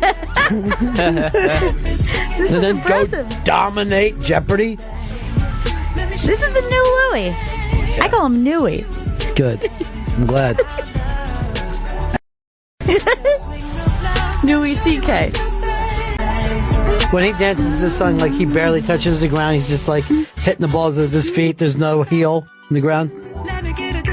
Carla said that Louis' charity was obscure too. It had something to do with pregnant women in Africa, and after they have like a difficult pregnancy, helping them get started. I'd never heard of the charity before. I just hope that it's a real one, you know? It's the Human Fund. Yeah. I don't want them to have a charity for people to help things going after their web series. It's lost more money they thought it was going to. Hey, when is Soder doing his special? Is that Friday? That is Friday. We got to talk to him before then. Barry Crimmins will be coming up in a couple of minutes to talk about his special, which is not yet shot, but is going to be released on Louis C.K.'s website. So exciting. I love Barry. By the way, tomorrow there's an excellent Dan Soder photo shoot that will be up on the iBank. We'll mention that in the morning with our big discussion. And hopefully a week from today, we'll be eating breakfast omelets. Oh, yes. Yes. Is it straight omelet, or do you bring a little toast to roll with it? Just omelet. And they'll put some like lightly toasted white toast. That's your thing, right? Yeah, but I wouldn't be able to butter it like they do at the diner, so I don't know. Come on, man. You know what I like. Oh. Yes, That's fucking fucking dirty talk. That's fucking dirty talk. Need a Silkwood scrub after that. Come on, man. You know what I like. Let daddy eat. All right, someone writes, who does those photo shoots for the iBag? Anybody know? Paul Provenza. Jesus Christ, Joe. Paul Provenza is a giant comedy star, a genius.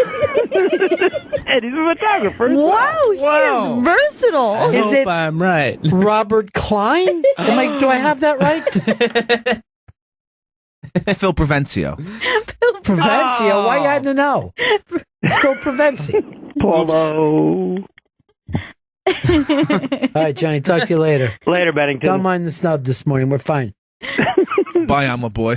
What'd you do? Walk around here with an omelet thing and just fed everybody? Yeah. Fucking Swayze eating? God He damn walked it. by. He goes, "Oh, that shit smells good. Let me get an omelet." He said Paul Provenza. You know what? You just sound like a racist, Johnny. That's literally what he He said. just go like this. That smell good. Why can't my black ass get an omelet? Johnny, you can't talk like that. He Look really what they did. did to He- Blake Lively. And he gave me She a nice okay? hug. I know. Everybody loves Sway. He's the best. He really is. And he talks like this. Hi, everybody. How is everyone doing? Talk to you later, Johnny. Later. Jenny. Love Johnny. Love Johnny. All right, it is Phil Provencio. Fuck, I got the wrong information sent to me. I know. You know what? Don't Chris, do that, go Gail. into the prize closet. All Help right, yourself. cool. Because I'm a fucking dope. Dan, Wisconsin, run right through that line. Yeah. What's up? What's up? You called up me, buddy. Yeah. Start talking. Huh? All right, Dan. I loved having you on the show today. You were great. All right? I'm drunk right now. That's okay. So you wanted to say people in Wisconsin drink, right? They drink like crazy. You would not believe it. Yeah, I do, just from talking to you. Yep, but I got it. That's it. I mean, I'm in my 40s now, but I had an alcohol tolerance at the time I was out of high school, like you wouldn't believe. Dan, when you hang up the phone, try not to hurt yourself. Okay, buddy? I'm totally sober. I'm just trying to back into my driveway. Oh, shit. That's not your driveway. That's a nursery school. I'm And totally good. you're driving a bulldozer. All right, do Dan. that. Talk to you later. Yeah. Bye. So I apologize. Phil Provencio. That's it. Oh, what a day. What a fucked up day. No, that's just the one problem. It's ice cream day. It's ice Also, there cream were social. no omelets. Can I tell you something? You're sitting around, you're wearing that fucking, well, I almost used the word dago. I don't ever want to do that. But you're wearing that wife beater. Because in my t-shirt, those were called dago tees. Yeah. Yeah. But wife beater is the same thing, but that's what you're supposed to say. But then he leans over and he gives me a tit shot. Look, you can't do that. Hey, Put him on a glass. I know. I don't want to look down your blouse. All right, Big Chris Gethard features story up on the air. And the new lineup for This Is Not Happening, Ari Shafir's show, is also up there today. A lot of great guests are going to be doing that show, where you go out there and you just tell a story. Big J's doing it, right? Mm-hmm. Louis Anderson, Maria Bamford, Tom Segura. Andy Kindler, Russell Peters. Usual suspects, you could say. Andrew WK is actually going to be on the new season. I'm very excited. Well, you for know, you like him because you look like him. that. I love that man. Yeah. You like him for the same reason that every time fucking Joe watches Meatballs, he cheers for Spaz. Love Spaz. Spaz! Spaz! And then Chris is the other guy. Spaz, you did it! Oh my God, they are so. You were holding her hand? Yeah, yeah. All right, Spaz. You will notice there's a very large pair of pants hanging up. It's almost time to watch Meatballs. I know. It's about that. You know, your time. nieces and nephews, or your cousins in Florida, already off school. Oh, yeah. Down in Florida, they are off First summer, very early. I'm back by Yeah. like August. first week of August. But your aunt sent me pictures, and they look like fucking Huck Finn and Tom Sawyer, just all barefoot, hanging around, fucking fishing for, just mud fish, and gigantic. Yeah. All of them are a foot and a half taller than you think they are. I saw a picture recently. I can't even fathom how grown up they look. Life is funny that way. In children, we see our own deaths. That's what I like to say. And I'll tell that to kids. In you, I see my own death. Good. Good. Why? I mean, you want me to die? No, Why I'm did you saying say that, the Chris? kids should be Why don't learning. we break here, Chris, while I try to not have my feelings hurt? We get back. Barry Crimmins and Chris just told me this, he's in the hizzy. So, Crimmins in the and then we'll be hizzy. enjoying some Cherry Garcia. How's that coming along? They're still setting up down there. We're going to find out all the flavors ASAP. Now I got my suit and tie on Jeopardy. Give me Lewis for 600 points.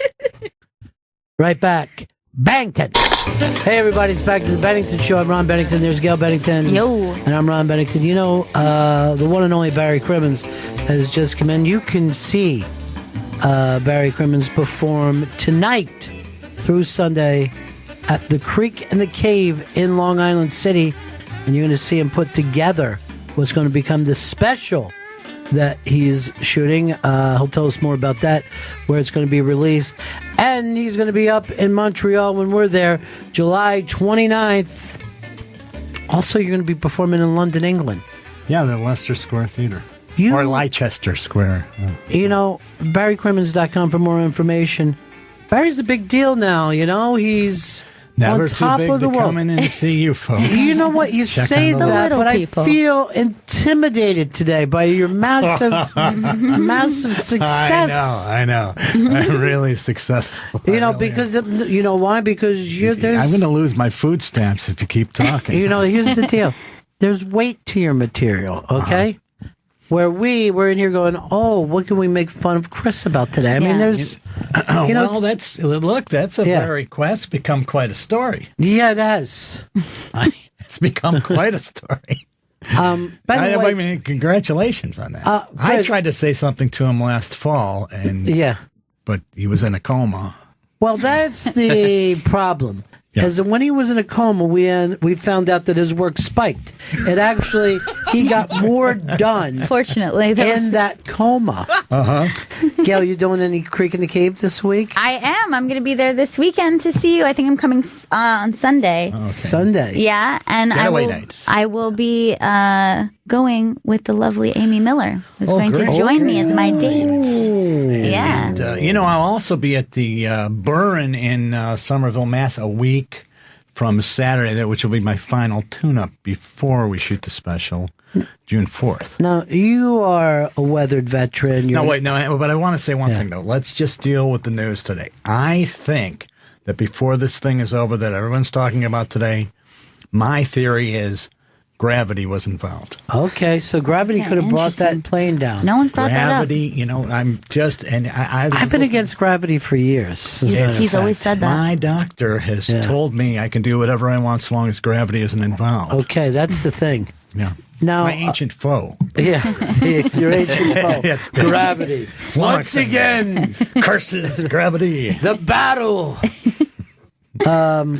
Anyway, your intro is very nice. But you didn't mention that I'm the 6-time winner of the coveted annual trophy award. Oh, every year you still got that again. The coveted, they may retire the cup. This special that you're doing, and it's going to be released on Louis.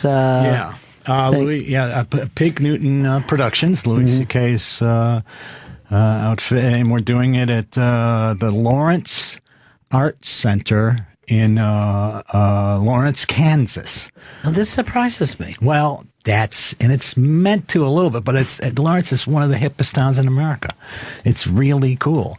And I played it a few times, and then we went out with a movie last year, and it was we just had the best time, and they had all these great musicians there, like Rat Scabies I got to be pals with, and Cliff Spurlock, who used to play with the Flaming Lips, great drummer, Lawrence guy, and all these other people. And it was just but what I really like about Lawrence is people are very progressive and very hip, but they're not too hip to be kind and polite and sweet, which is ultra hip as far as I'm concerned. And so it's just a town that with great art and whatever. At the end of the month, they have their Free State Festival, named because they have always remembered that, Quantrill and this scum came up and burned their town down and killed every man and boy in it in 1863. So they've held to a very progressive tradition out there. And also, my whole career, they've said to me, well, they love you on both coasts. We'd put you on our show, but, the center of the country, we're on in there, too. And so now I'm going to do this show, live from fucking Lawrence, Kansas. Chew on me.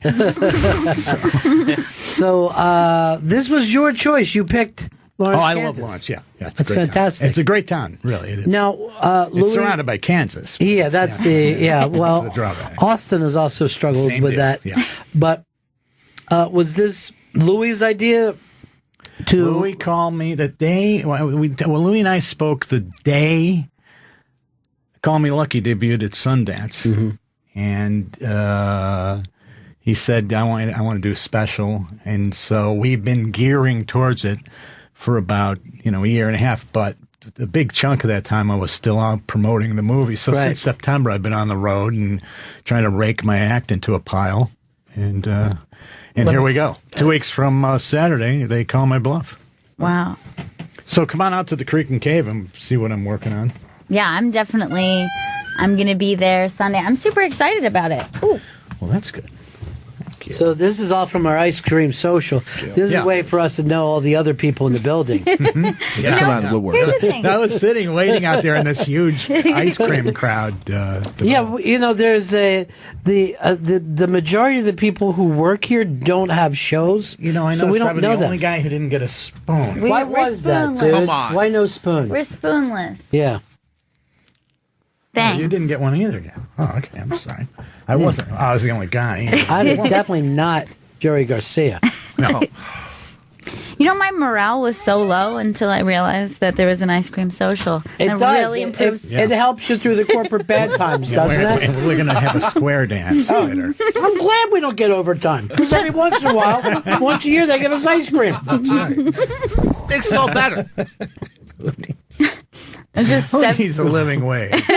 I'm glad my producer's below poverty this level. will fatten you up before it gets cold again, and then you can shiver it off all winter when you can't afford to heat your home. So some of the guys are making a little extra money taking my dry cleaning out, too. So that's working out for everybody. What are you doing over there, Joe? You crunch up your thing? Yeah, I'm crunching up the cone into the ice cream to give it a nice crunch. What are you, from Minnesota? Yeah. By the way, I do have pretzels here if anyone By the way, I wants drove through Minnesota. pretzels. How was it? The next day, Prince died. Oh, no. No one's questioned me yet. I just wish I could have figured out who his doctor was. Yeah. That fucking dude. Yeah, no, they're going to use him to ruin it for everybody. Yeah. too, which is like now that they've lost the drug war on marijuana, here comes the panic. No, I'm good, thanks. They're fomenting panic over legal drugs. Would you just make every drug legal if it was up to you? Is there any drug that you say is illegal? I mean, basically, that's what I have done. Yeah. You can't do that for yourself. You're the one-man country. Crimminsville. Yeah, I think that hilarious Mr. Show thing where they had the Olympics. There's very... Freelandia or whatever they call it. Back in my, I guess I was an all or nothing guy. Because there was no drug that I thought was like that's the bad drug. Yeah. It just all seemed like, hey, it's just a nice drug. Well, I always wanted to write the Idiot's Guide to Drug Abuse long before they had Idiot's Guides, because I just ran into so many idiots who did drugs. Like those drugs right there, yes, if you do those every day, they won't work in 3 days. Yeah, it's true. So just rotate them in and out. This many in a couple of days, no more than that, and then a few, It's all about cycling. It's all about cycling. But you are correct. I don't give a shit if it's a Quaalude. 3 days later, you're like, I think I need 5 Quaaludes. These ain't working like they used to. And then, what causes a lot of ODs is the next time they go back, Quaaludes aren't around then for you think your dosage is 5, but your tolerance has been reduced while you couldn't find them. Yeah. Most junkies, they get sober and they're like, you know what? I'm just going to have one fucking last weekend. Well, it becomes that way. Yeah. Yeah. So there you go, kids. Really watch what you're doing with your drugs. I am.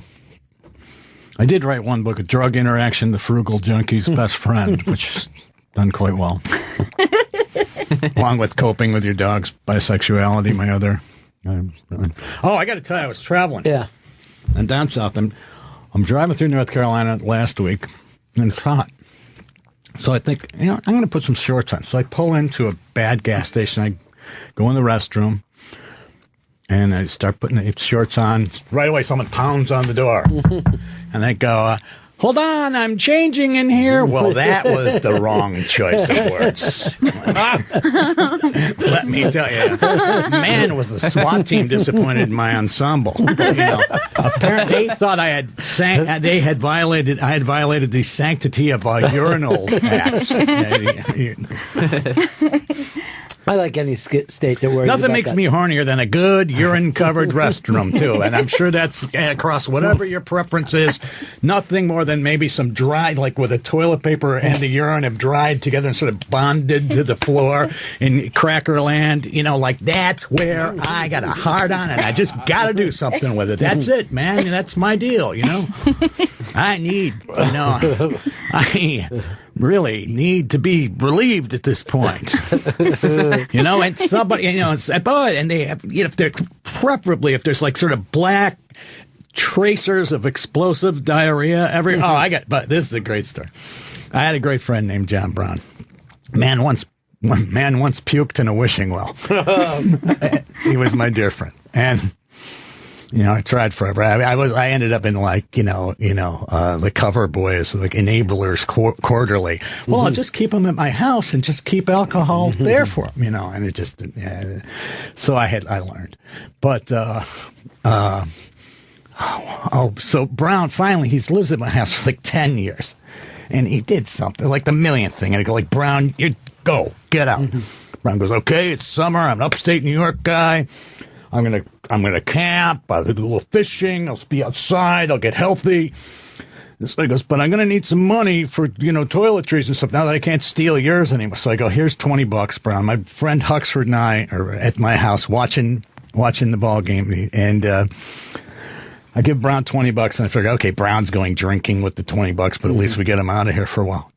5 minutes later, Brown comes back. It's a sign from God, and we, what is it, Brown? He goes, I walk down, there's a yard sale. This unbelievable big canvas tent.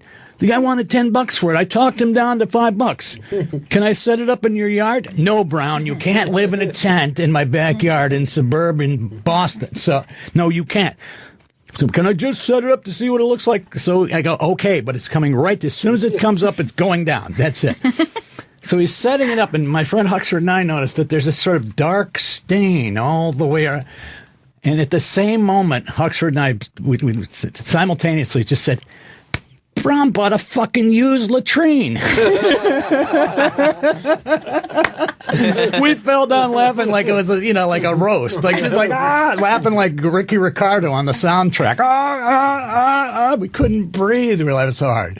And Brown's going, well, can I set it up now? You guys seem to like. No, Brown, you can't. Well, can I just put it in your basement? Brown, you're not putting a used latrine in my basement. Anyway, Brown, you seem to be the kind of guy that had a few friends like that. I didn't have a friend that classy.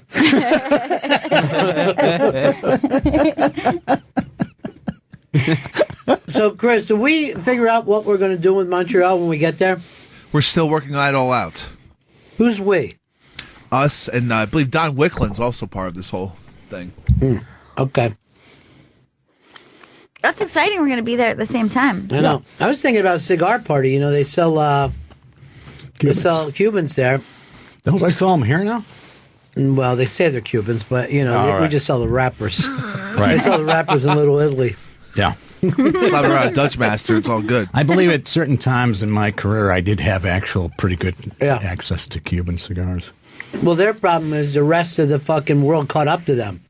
Yeah. So everyone's like, Cubans are Cubans, but you're like, oh, okay. It stays the same. I like the sound of a cigar party, though. It's very classy. Yeah, it is, isn't it? Seems like a classy, sophisticated thing we could do. Particularly with, a Clinton running for president.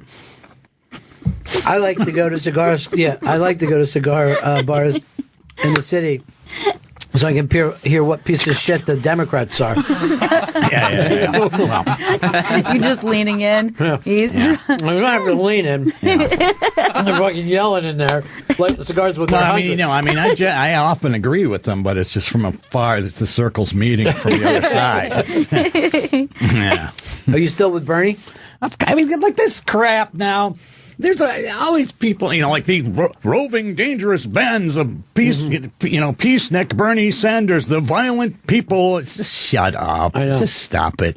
And, David Brock, I'm with her. Yeah, I was with her when her name was Anita Hill, Brock. So, yeah, I forget it. I mean, and all this stuff where they just hit you with this conventional wisdom. Well, they just try to force you down the chute, like, well, you're going to have to go with Hillary. It's like, no, I'm not. Then you're going to be for Trump. No, I will never vote for Trump, and I will never vote for Hillary. And you know why I don't have to?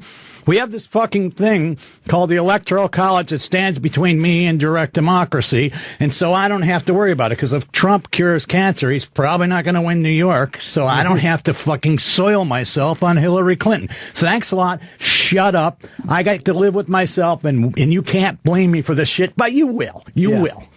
I still like it when somebody you and didn't she's a vote horrible for. candidate. Yeah, she's done a terrible Stop job. yelling. She's got to yell all the time. I can't take it anymore. They invented microphones. Women, blacks, Mexicans, and gays, listen to me. Like, you're boring the shit out of those people. I saw yesterday everyone was making a big deal because of the hashtag Bernie lost me. And I was thinking, well, what stops anyone from never having supported Bernie to saying that? So they tried to say, look at all these Bernie supporters. These are just people on Twitter who never liked Bernie. That's the David Brock people who are like, Bernie lost me. You never were behind Bernie for 1 second in your life. It's like, so I put out a hashtag that said, Hillary never won me. But I mean, I have the electoral college, electoral politics college. Like in the old days when painters, I probably might have said this to you before, but painters would open up paint with lead paint for years, and then like after 20 years they open a can of paint and just start puking. That's how I am. Like, Iowa caucus. Just enough of this shit. It just, the implication is that we just have the wrong people running the system. The system isn't fucked. Right. And I think the system's pretty fucked. I think the system's fucked, too. Yeah. There's the one thing that could come out of Trump is that maybe he'll say it, because Obama's not saying it. Obama's not saying this whole thing's broke. Well, yeah. It's just the parts where you go, it's not racist enough.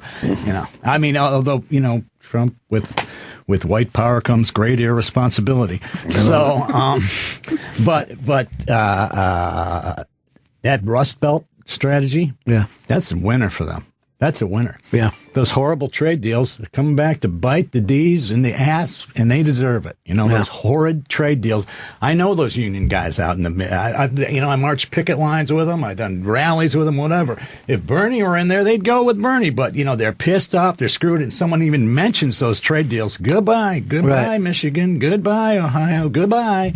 Nice talking to you. So, she's a lousy candidate, and they're just trying to make her a legacy. It's not your turn to be president. You got to show me something. And yes, you are. She's compiled this great record. Yeah, and I know what it fucking is, and I disagree with your right wing reactionary corporatist politics. Yeah. You're supposed to be the D. That's the funny thing is the reality of it is, and this is what freaks out the Republicans. Trump may be more liberal than her, not more progressive, but definitely, there's some issues that I don't think that he wants to mix up shit with the rest of the world.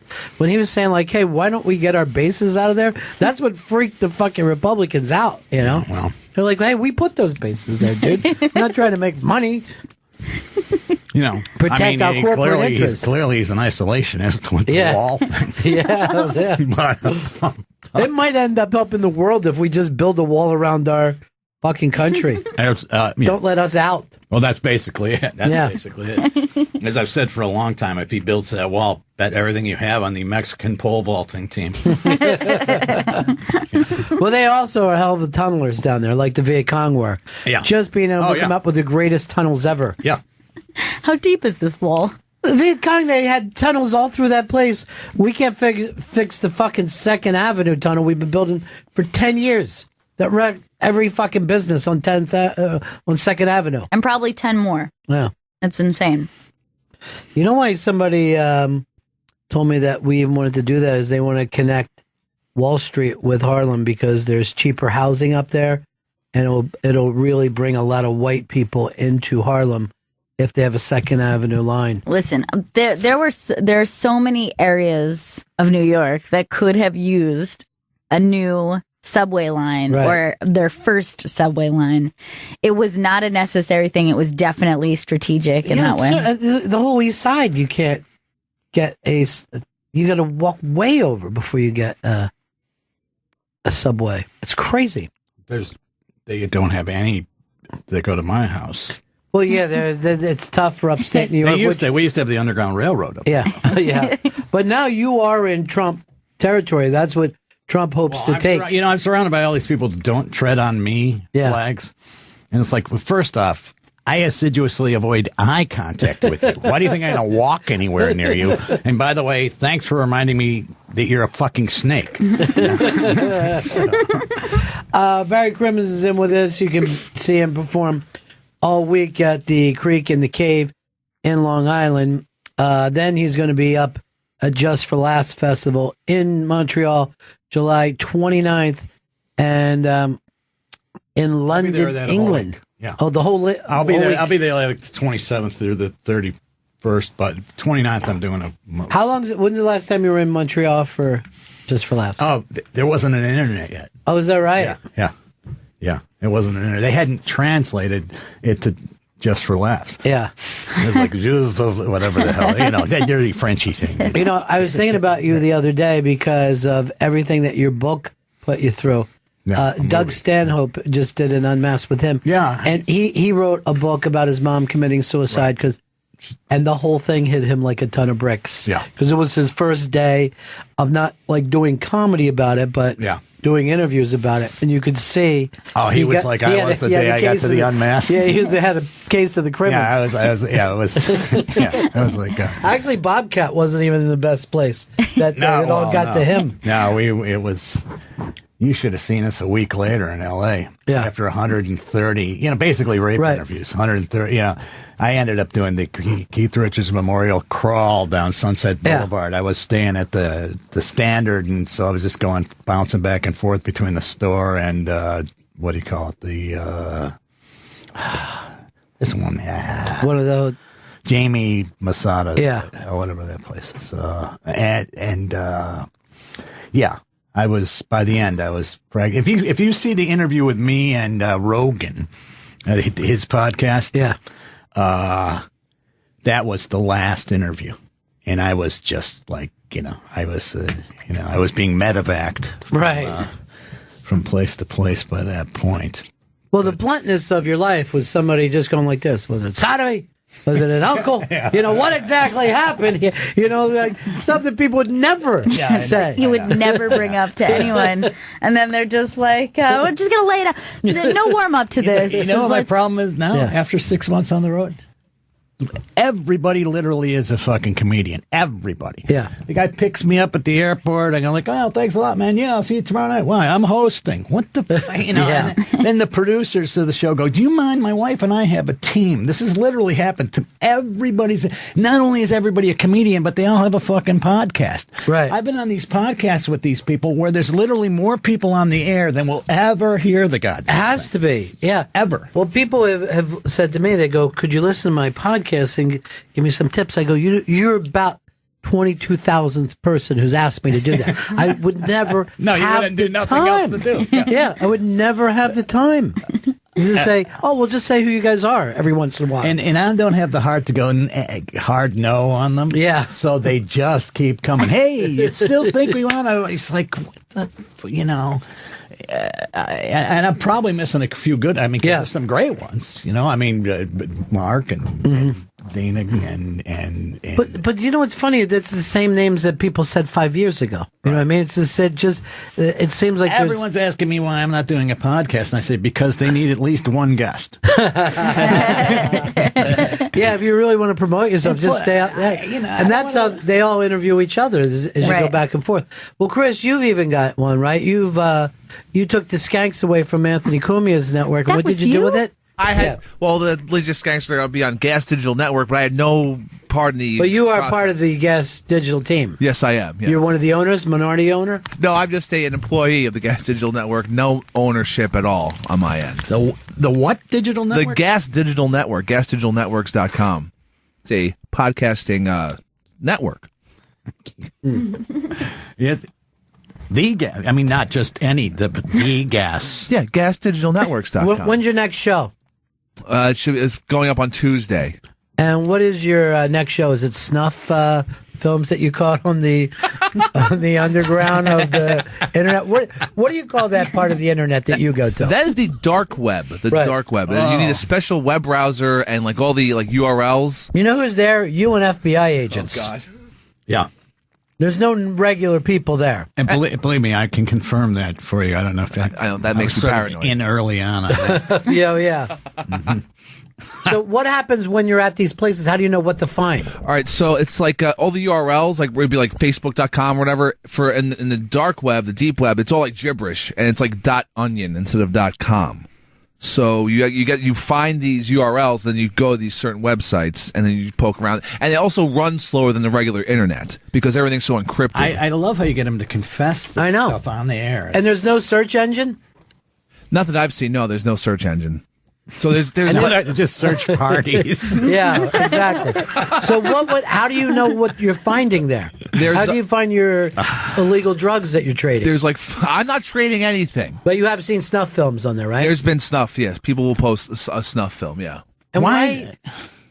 I don't know. I don't know. I end up with, I guess, weird fascination with it. So why would you want to watch You're a that? witness to a murder. You're not a witness to him. I mean, I could, if I'm a district attorney, I could call you in and question you because you saw this. I haven't thought about it like that, Barry. Why? Why wouldn't you think about that all the time? I just don't. I mean, I know how your lawyer could get you out of it, but I'm not telling you. Come on, please. Please, Barry. No. Give me a tip here. By the way, this is what... Don't go there. Okay. In 1990... Not that horrible slogan either. Yeah. In 1990, before there were search engines, I'm like, why would anybody want a web? I would be on there, and I'm like, this is impossible. You're just writing 20 to 30 characters out. And you're like, what was it again? Impossible. I have my CompuServe gateway. That tells me everything I need. Yeah. Are your other buddies on this with you?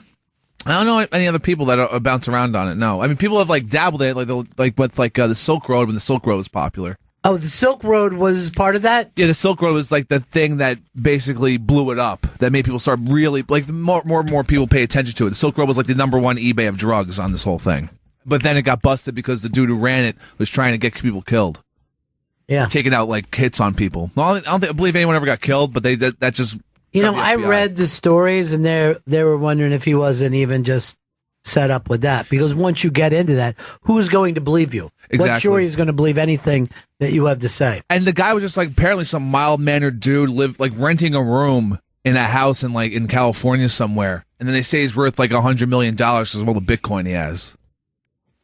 How are they still doing the Bitcoin? Yeah, Bitcoin's still around. It's worth one Bitcoin's worth $400 now at this point. At its peak, it was $1,700 a couple of years ago. Yeah, I wonder about that. I don't think it's an investment for you. No. The Bitcoin. Did you ever get your hand on a Bitcoin? I know you wanted to. I never. I could have gotten in at $4 on a Bitcoin. Didn't fucking pull the trigger. Instead, I just looked at it go up and up and see the Winklevi fucking make hundreds of millions of dollars off of it. I'm just so glad I'm sober. I'm acting like I'm interested in what you're saying. It's true. The Winklevoss twins made a lot of money in Bitcoin, if anyone remembers the social network. Yeah, this is what he would rather do than have friends. Well, you're at. You made it sound like that's an option. Yeah, that's true. Now, when did the Skanks join your network? I believe they joined in June. So they jumped first week in June. So they jumped. Yeah, they jumped. Is their blood bad? Yeah. Anybody upset? Really? Oh, yeah, we were all upset. You know. Yeah. You know what it is? It's the young guns just jumping up, making things happen for themselves. This, is going to Something happen. we have mentioned again and again now when I've been here. The Palace coup. I'm feeding it. I'm feeling it at all times. Yeah. What? I don't know. I don't know what you're talking about. That's why I surrounded myself with dunces, so there's less of a chance that the show runs bad. They'll kill you by mistake. Yeah, but I look over at Joey, and he's not going to do anything. I can do this. Why? You did it because you did it earlier? Yeah. Now stop. Yeah. You don't want to be a sideshow act, okay? Okay. You want to be a Barker. I just want your picture in the paper. That's why I surround myself with dunces, is the quote underneath it. It is helpful. It certainly is. Confederacy of I look in there, Yeah. and where I with my vid, right when you said that, I look in and I have this big picture window of Chris, and he's just like looking around like a young Fred Flintstone. Kind of. The fact that you're not sliding down a dinosaur every night at 5 is shocking to me.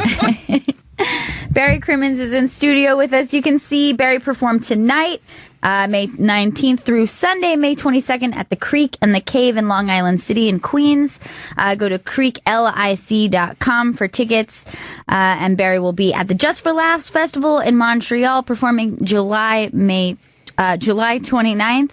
Go to hahaha.com for more information and go to barrycrimmins.com for more information and all additional dates. Sweet. And I'll be in Lawrence, Kansas on June 4th. Kansas. And I'll be in Somerville, Mass next week from Saturday. Lawrence, Kansas, the hippest town in America. No one knows. No one knows it yet. No, a lot of people. I mean, it's a really cool time. And they have this thing called the Free State Fest. It's the end of the month. And we did Call Me Lucky there last year, and it was just great. Again, it goes back to Stanhope. He lives in Bisbee, Arizona. And he was telling me, it's a cool little town in the middle of nowhere. I think, when I finally bounced out of New York, I think I want a town rather than the suburbs or even the country. You can't live on the beach anymore. That's off the fucking table. Right. There's no spots.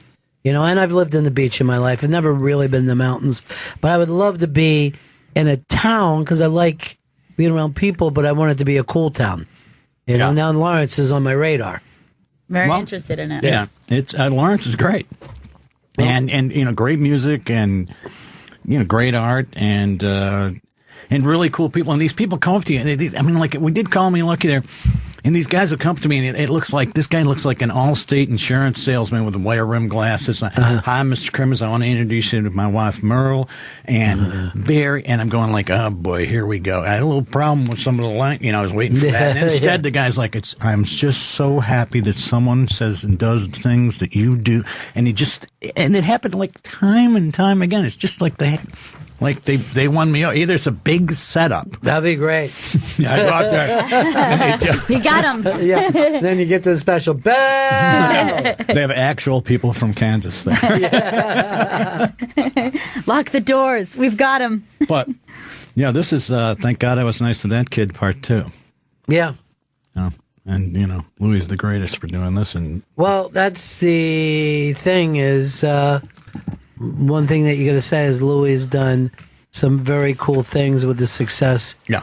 That he's been able. That last show that he did, I thought was that on the web was just crazy. Yeah. It was crazy good. And then I got Paul Simon to sing, and you're like, what? Yeah. Paul Simon did that for you? Crazy cast. And yeah. It was incredible. It was a really neat project. And he won on Jeopardy, too. Right? He won on Jeopardy, and he's wearing a suit. He actually dusted him in Jeopardy, if you're going to be totally honest about it. I mean, he won running away with the thing. And the woman who was next door, I don't know her name, she does the CNN show. You could see that she was very competitive and was getting angrier and angrier as the show went along. And at one point, she was just, when it looked like she wouldn't win, she had her arms crossed in front of her and just like hitting it, going like this.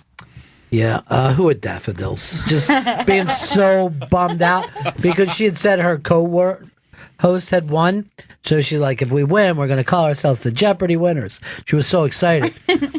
She wasn't ready for it. She wasn't up for it, All the personality of a CNN host. Exactly. Well, it looks like the Phillies are running away with it good. this year. 24-17, huh? It's unbelievable. And Lenny Dykstra put out the pictures of him after getting his grill knocked out in prison.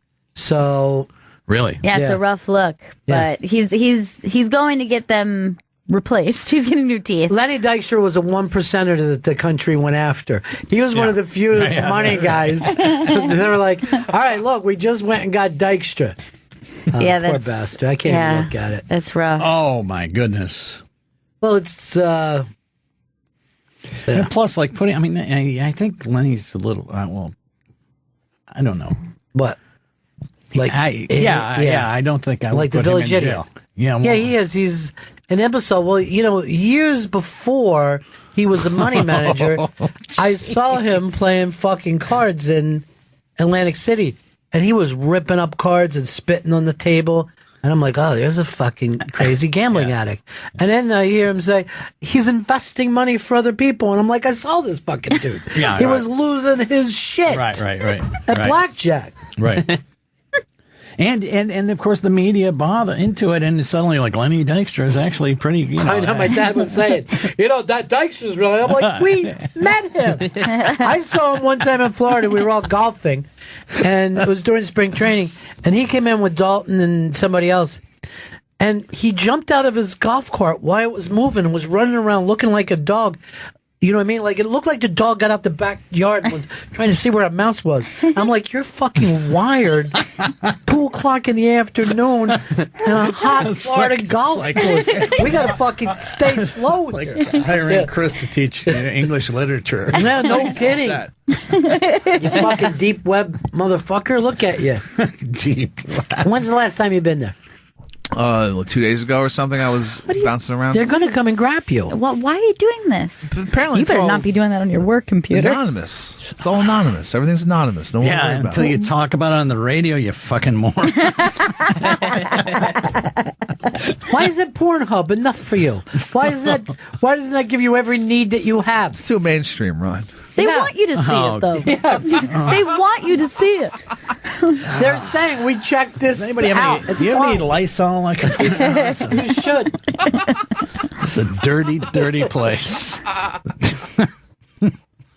I was expecting to see it like, hey, he looks all healthy and.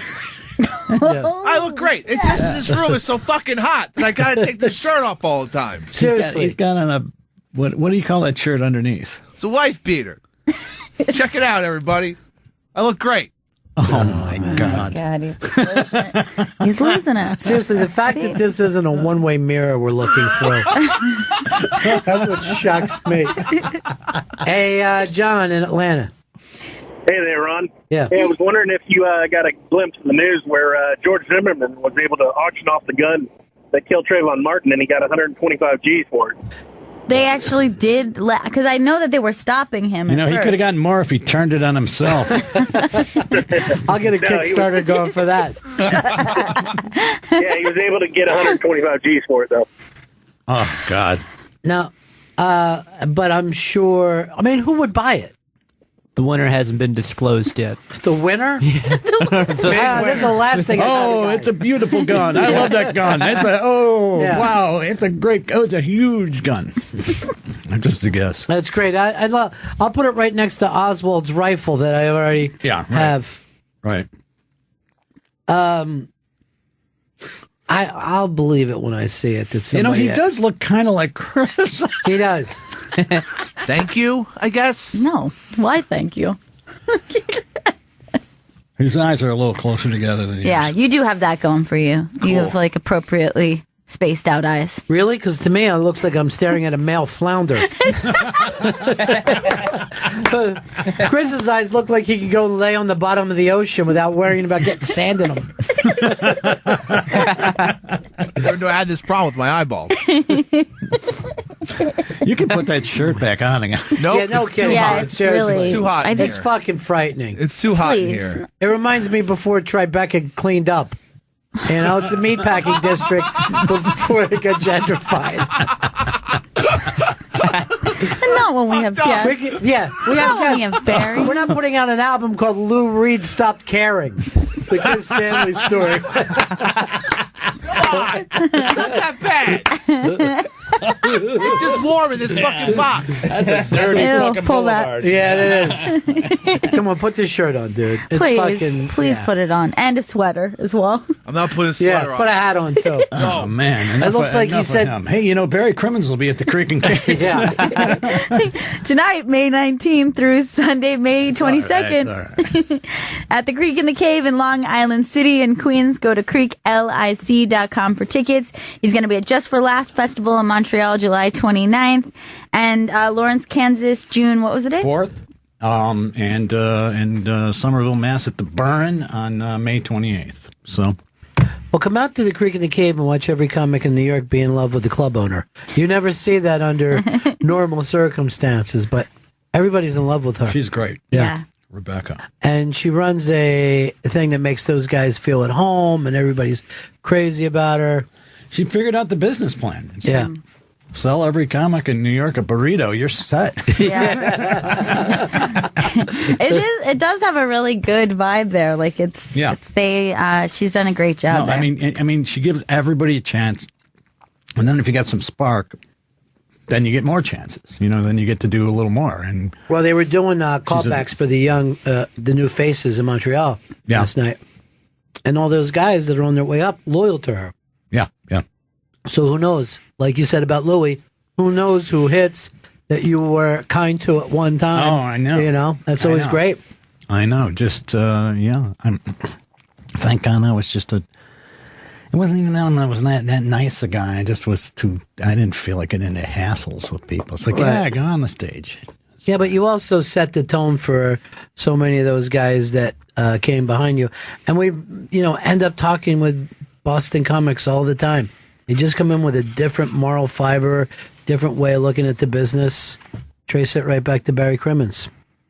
Yeah. Those fuckers are doomed. Yeah.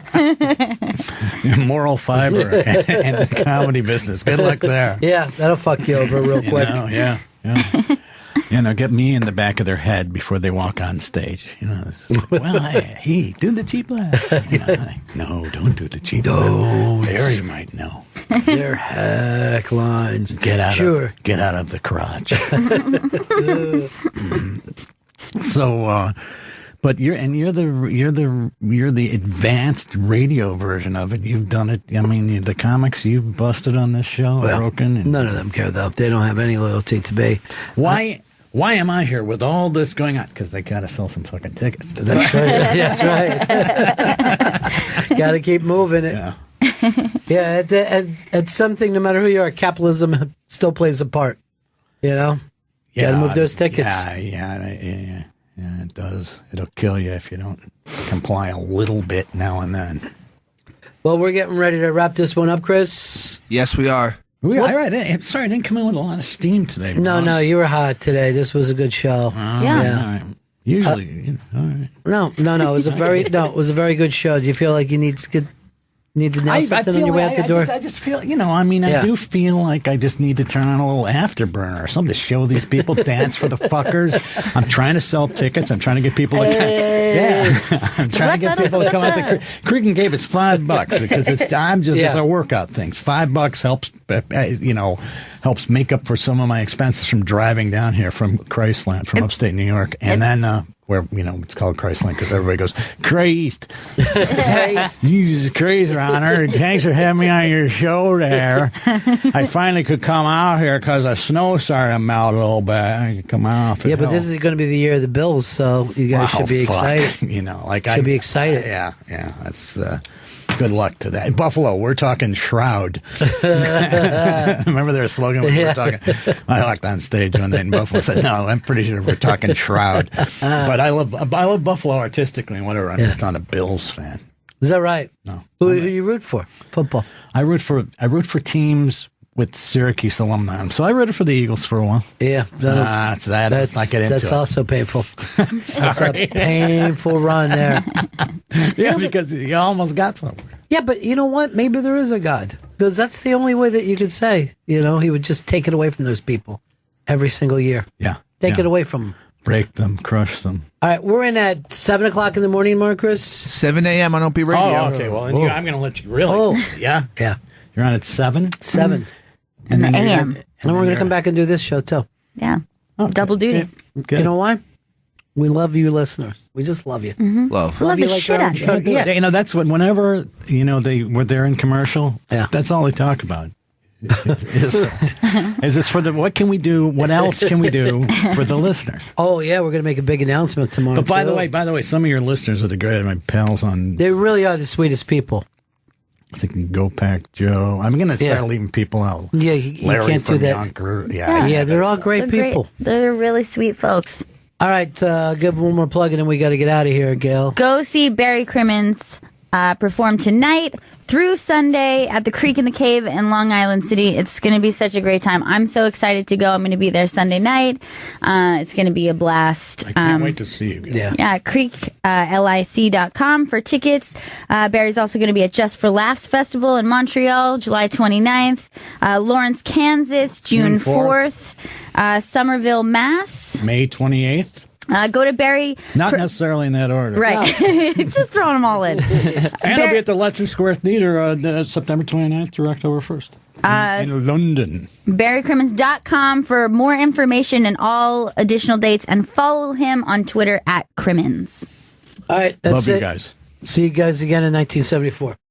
Ladies and gentlemen, the evening is over.